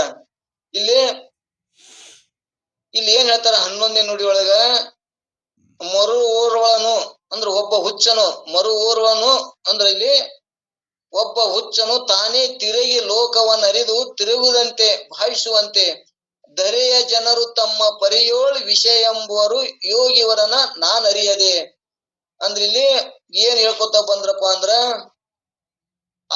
ಅರೆ ಅಯ್ಯದೆ ಅಂದ್ರೆ ವಿಚಾರ ಮಾಡದೆ, ಅರೆ ಅಯ್ಯದೆ ವಿಚಾರ ಮಾಡದೆ, ತಮ್ಮ ಪರಿಯೋಳು ತಮ್ಮಂತೆ ಇವನು ವಿಷಯದೊಳಗೆ ಅದಾನ, ಇವನು ವಿಷಯನೇ ಅದಾನ, ಇವನು ನಮ್ಮಂತೆ ಅದಾನ, ಅವನು ವಿಷಯ ಸುಖದೊಳಗೆ ಅದಾನ ಅಂತೇಳಿ ಲೌಕಿಕರು ತಿಳಿದಿರ್ತಾರ. ಈ ಸೂತ್ರ ಎಲ್ಲಾದ್ರಾಗ ಇದ್ರೂ ಕೂಡ ಈ ಸೂತ್ರ ತಿಳಿದವ ಯಾವುದು ಲೇಪನ ಆಗುದಿಲ್ಲ ಅನ್ನುವಂಥದ್ದನ್ನ ಪರಮಾನುಭೂತಿ ಒತ್ತಿ ಕೊಟ್ಟು ಅದರ ಪರಮಾನುಭೂತಿ ಉದ್ದೇಶ ಅದ, ತಿಳಿಸುವ ಉದ್ದೇಶ ಅದ. ಅದಕ್ಕೆ ಅಧಿಷ್ಠಾನ ಸ್ವರೂಪ ಜ್ಞಾನವನ್ನು ಮಾಡ್ಕೋರಿ. ಮತ್ತು ಹಗ್ಗದೊಳಗಿನಂತ ಹಾವ ಮಿಥ್ಯ ಅಂತ ನಿಶ್ಚಯ ಮಾಡ್ಕೋರಿ. ಅದು ನಿಶ್ಚಯ ಐತಿ, ಆದ್ರೂ ನಿಶ್ಚಯ ಮಾಡ್ಕೋರಿ ಅನ್ನುವಂಥದ್ದನ್ನ ಈ ಪಲ್ಲವಿ ಒಳಗೆ ನಮ್ಗ ಇನ್ನೊಂದ್ ಸ್ವಲ್ಪ ಸ್ಪಷ್ಟ ಮಾಡಿ ಮುಗಿಸ್ತಾರ. ಇಲ್ಲೇನೋ ಒಬ್ಬ ಹುಚ್ಚನು ಸುತ್ತಲೂ ಅನೇಕ ವರ್ತಿ ತಿರುಗಿ ಈ ಜಗತ್ತು ತಿರುಗುತ್ತೇನೆ ಎಂದು ಹೇಳುವಂತೆ ಲೋಕದ ಜನರು ಯೋಗಿವರನ ಸ್ಥಿತಿಯನ್ನು ತಿಳಿಯಲಾರದೆ ಅವನು ದೇಹಾದಿ ಅವರದಿಂದ ಕೂಡಿದವನನ್ನು ಕಂಡು ಇವನು ನಮ್ಮಂತೆ ಸ್ನಾನ ಪಾನಾದಿ ಅವರನ್ನು ಮಾಡುವುದರಿಂದ ವಿಷಯ ಅಂದರೆ ಸಂಸ್ಕಾರವುಳ್ಳವನೆಂದು ತಿಳಿಯುವರು. ಯಾರು? ವಿಷಯಗಳು ಅಂದ್ರೆ ವಿಷಯ ಸುಖವನ್ನು ಅನುಭವಿಸೋರು ಇವಾಗ ಜ್ಞಾನಿ ಅಂತಪ್ಪ, ಇವ ಹೆಂಗ ಜ್ಞಾನಿ ಅದನ, ನಮ್ಗತ್ ಇವನು ಸ್ನಾನ ಸಂಧ್ಯಾದಿಗಳನ್ನು ಮಾಡ್ತಾನ, ಮತ್ತು ಯಾರು ಪಾನಾದಿ ಅಂದ್ರೆ ನಾಷ್ಟಾ ಚಾ ಕುಡಿದ ಎಲ್ಲಾ ಮಾಡ್ತಾನ, ಆದ್ರೆ ಇವ ಹೆಂಗ ಜ್ಞಾನಿ ಎನ್ನುವಂಥದ್ದನ್ನ ಲೌಕಿಕ ಜನರು ಅಂತಾರ. ಆದ್ರ ಆ ಸೂತ್ರ ತಿಳಿದವ, ಆ ತನ್ನ ಸ್ವರೂಪ ಸ್ಥಿತಿಯನ್ನು ಕಂಡುಕೊಂಡವ, ಇವ್ ಯಾವ ಮಾಡಿದ್ರೂ ಕೂಡ ಅವ್ ಯಾವ ಲೇಪನ ಆಗುದಿಲ್ಲ ಅನ್ನುವಂಥದ್ದನ್ನ ಇಲ್ಲಿ ಸ್ಪಷ್ಟ ಮಾಡ್ಕೊಂಡ್ ಬಂದೇವಿ. ಹಂಗ ಜ್ಞಾನ ಆಗಿಂದ ಅಲ್ಲೇ ಒಳ್ಳೆ ಗಟ್ಟಿ ತಿಳ್ಕೊಬೇಕಾಗಿ ನಾವು ಜ್ಞಾನ ಆಯ್ತು ಅಂದ್ರ ನಮ್ಮ ಪ್ರಾರಬ್ಧವನ್ನ ಅವ ಅನುಭವಿಸ್ತಾನ, ಉಳ್ಕಾದ್ ಹೆಚ್ಚಿಗೆ ಏನು ವಿಚಾರ ಮಾಡಲ್ಲ. ಆ ಪ್ರಾರಬ್ಧ ಸುಖನೇ ಬರ್ಲಿ ದುಃಖನ ಬರ್ಲಿ ಎರಡೂನು ಕೂಡ ಆ ದೇಹ ಇರುತ್ತಾನೂ ಕೂಡ ಪ್ರಾರಬ್ಧನ ಅನುಗುಣವಾಗಿ ಭೋಗ ಮಾಡ್ತಾ ಇರ್ತಾನ ಅನ್ನುವಂಥದ್ದನ್ನ, ಪ್ರಾರಬ್ಧ ಅನ್ನೋದು ಬಿಟ್ಟ ಬಣ. ಜ್ಞಾನ ಆಗಿಂದ್ರು ಕೂಡ ಅದು ಎಲ್ತಾನ ಆವಿಷ್ಯ ಇರ್ತದೆ, ಈಶ್ವರನ ಸಂಕಲ್ಪ ಇರ್ತದ, ಅಲ್ತಾನ ಇರ್ತಾನ. ಇದ್ರೂ ಕೂಡ ಅವ ಭೋಗವನ್ನ ಹೆಂಗಿರ್ತದ, ಭೋಗದೊಳಗೆ ಸುಖನೇ ಬರ್ಲಿ ದುಃಖನೇ ಬರ್ಲಿ, ಒಳ್ಳೆ ರಾಜಭೋಗ ಆಯ್ತು ಅಂದ್ರೆ ರಾಜ್ಯ ಭೋಗವನ್ನು ಅನುಭವಿಸ್ತಾನ ಜ್ಞಾನಿ. ಇವತ್ತೇನೋ ಬಾಳ ಕಷ್ಟ ಬಂದು ಒದ್ದಾಡದಾಯ್ತು, ರೋಗ ರುಜಿನದಿಂದ ನರಳುತ್ತಿದ್ದ ಅಂದ್ರ ಅವ ಜ್ಞಾನ ಆಗಿಂದ ಅವ ಯಾವ ಲೇಪನ ಇರುವುದಿಲ್ಲ, ಆ ಹಂಗುನು ಅನುಭವಿಸ್ತಾನ ಅನ್ನುವಂಥದ್ದನ್ನ ಇಲ್ಲಿ ಜ್ಞಾನಿ ಅದಾವ. ಅವ್ ಯಾಕೆ ರೋಗ ಬತ್ತು, ಜಡ್ ಯಾಕೆ ಬತ್ತು, ಹಂಗ ಹಿಂಗ ಅನ್ನೋದಿಲ್ಲ. ಅವ್ನ ಪ್ರಾರಬ್ಧ ಅದ ಆ ಪ್ರಾರಬ್ಧವನ್ನೇ ಅವ್ ಭೋಗ ಮಾಡ್ತಾನ, ಉಣ್ತಾನ ಅನ್ನುವಂಥದ್ದನ್ನ ಇದೊಂದು ಸೂತ್ರ ನಮ್ಗೆಲ್ಲರಿಗೂ ಗಟ್ಟಿರ್ಬೇಕು. ಈ ಸೂತ್ರ ತಿಳಿತು ಅಂದ್ರ ನಮ್ಗೆ ತಿಳಿದಂಗ ಪರಮಾನುಭೂತಿ ಏನ್ರಿ, ಇವ್ರೆಲ್ಲಾ ಜ್ಞಾನಿ ಆಗ್ಯದ ಅಂತ ಹೇಳ್ತಾರ, ಮತ್ ಇವ್ರು ನೋಡಿ ಇವ್ರಿಗೆ ರೋಗ ಬಂದದ, ಜಡ್ ಬಂದದ, ಮತ್ ಇವ್ರಿಗೆ ಯಾಕೆ ಜಡ್ ಬರ್ಬೇಕು, ಮತ್ ಇವ್ರು ಏನ್ ಬಿಟ್ಟಾರ, ನಮ್ಗತಿ ಉಣ್ತಾರ, ಇವ್ರು ಸಂಸಾರ ಮಾಡ್ತಾರ ಎಲ್ಲಾ ಅಂತಾರ ಅಂತೇಳಿ ಅಂತಾರ. ಆದ್ರ ಇದು ತಿಳಿಲಾರ್ದವ್ರು ಅಂತಾರ. ತಿಳಿದವರು ಜ್ಞಾನವನ್ನು ಮಾಡ್ಕೊಂಡವ್ರಿಗೆ ಎಂದ ಜ್ಞಾನ ಆಗ್ಯದ, ನಾನು ಆತ್ಮ ಸ್ವರೂಪನಂತ ಯಾವಾಗ ಅಪರೋಕ್ಷ ಜ್ಞಾನ ಆಗ್ಯದ ಅವತ್ತೇ ಮುಕ್ತಾವ. ಇದು ಮುಂದೆಂದು ಬಾಕಿ ಏನ್ ಉಳ್ದಲ್ಲ, ಪ್ರಾರಬ್ಧವನ್ನ ಎಷ್ಟು ದಿವ್ಸ ಈಶ್ವರ ಸಂಕಲ್ಪದ ಅಷ್ಟು ದಿವ್ಸ ಬದುಕ್ತಾನ ಅನ್ನುವಂಥದ್ದನ್ನ ನಮಗ್ ನಿಶ್ಚಯ ಆಯ್ತು ಅಂದ್ರ, ಅವ್ರ ಪಾಪ ಅಂದ್ರ ಅವ್ರಿಗೆ ಯಾಕೆ ಬರ್ಬೇಕು, ಜ್ಞಾನಿಗಳಿಗೆ ಅವ್ರೇನ್ ಬಿಟ್ಟಾರ ಅಂತೇಳಿ ನಿಂದ ಮಾಡುದು ಅವ್ರ ಪಾಪವನ್ನ ನಾವು ತಗೊಳದ್ ತಪ್ತದ. ಇಲ್ಲಿಕಂದ್ರ ನಾವ್ ನಿಂದ ಮಾಡೋರಿ ಅವ್ರೇನ ಹಂಗ ಹಿಂಗ ನಾ ನೋಡಿನಿ, ನಮ್ಗತಿ ಅವನು ಸಂಸಾರ ಮಾಡ್ತಾನ, ನಮ್ಗತಿ ಶಾಣೆತನ ಮಾಡ್ತಾನ ಅಂತೇಳಿ ಅನ್ನತ್ತಾರ. ಆದ್ರೂ ಕೂಡ ಅವಾಗ ಅದು ಮಿಥ್ಯ ಅಂತೇಳಿ ಕನಸಿನೊಳಗೆ ಎಲ್ಲಾ ಮಾಡ್ತಾನ. ವ್ಯವಹಾರ ಮಾಡಿದ್ರು ಕೂಡ ಎಚ್ಚರಿಕೆ ಬಂದಿದ್ದ, ಜಾಗೃತ ಬಂದಿಂದ ಸ್ವಪ್ನ ಹೆಂಗ ಮಿಥ್ಯ ಅಂತ ನಿಶ್ಚಯ ಆಗ್ತದ ನಮಗ, ಹಂಗ ಜ್ಞಾನವನ್ನ ಪಡ್ಕೊಂಡಿಂದ ತನ್ನ ಸ್ವರೂಪ ಯಥಾರ್ಥ ಜ್ಞಾನವನ್ನ ಮಾಡ್ಕೊಂಡವಾಗ ಇದು ಎಲ್ಲಾ ಮಿಥ್ಯ ಅಂತೇಳಿ ಅವ ಯಾವಾಗಲೂ ಜಾಗೃತ ಇರ್ತಾನ. ಇದು ಮಿಥ್ಯ ಅದ ಅನ್ನುವಂಥದ್ದನ್ನ ಕಂಡುಕೊಂಡಿರ್ತಾನ. ನಮಗ ಕನಸಿನಾಗ ಇಷ್ಟೇ ನಾವು ಮಿಥ್ಯ ಅಂತೇವಿ, ಜಾಗೃತ ಬಂದಗಳೇ ನಾವ್ ಏನಂತೇವಿ ಅದನ್ನು ಸತ್ಯನೇ ಅಂತೇವಿ.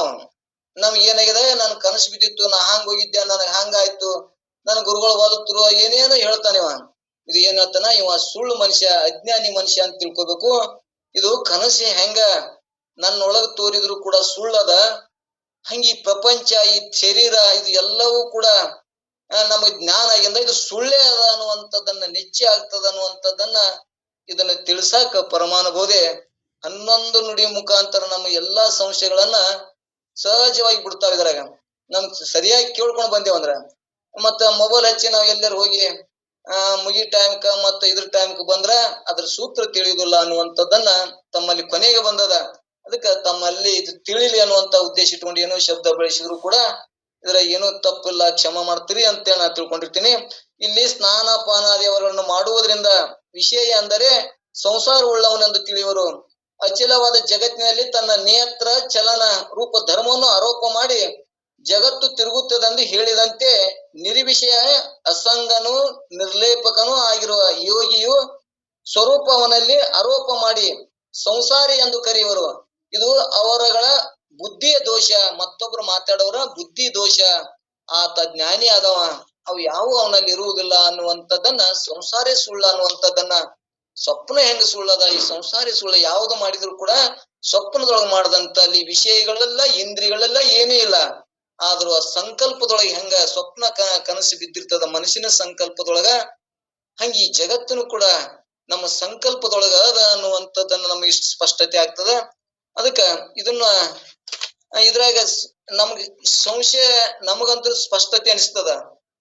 ಆದ್ರೆ ಇದ್ರ ಏನ್ರ ನಮ್ಗ್ ಸಂಶಯಗಳಿದ್ರ ಸಂಶಯಗಳನ್ನ ಇನ್ನೊಂದ್ ಸ್ವಲ್ಪ ಚರ್ಚೆ ಮಾಡ್ಕೊಂಡ್ ಬಂದೇವಂದ್ರ ನಮಗೆ ಹೆಂಗ್ ತಿಳ್ಕೊಂಡಿವಿ, ಈ ಪರಮಾನುಭೂತಿ ಹೆಂಗ್ ತಿಳಿಸ್ತದ, ಆ ಸೂತ್ರವನ್ನು ತಿಳ್ಕೊಂಡೇವಂದ್ರ ನಮ್ಗೆ ಯಾವೂ ಕೂಡ ಈ ಅನಾತ್ಮಕ ವ್ಯವಹಾರಗಳು ನಮಗ ಲಕ್ಷ್ಯಕ್ಕೆ ಬರುದಿಲ್ಲ.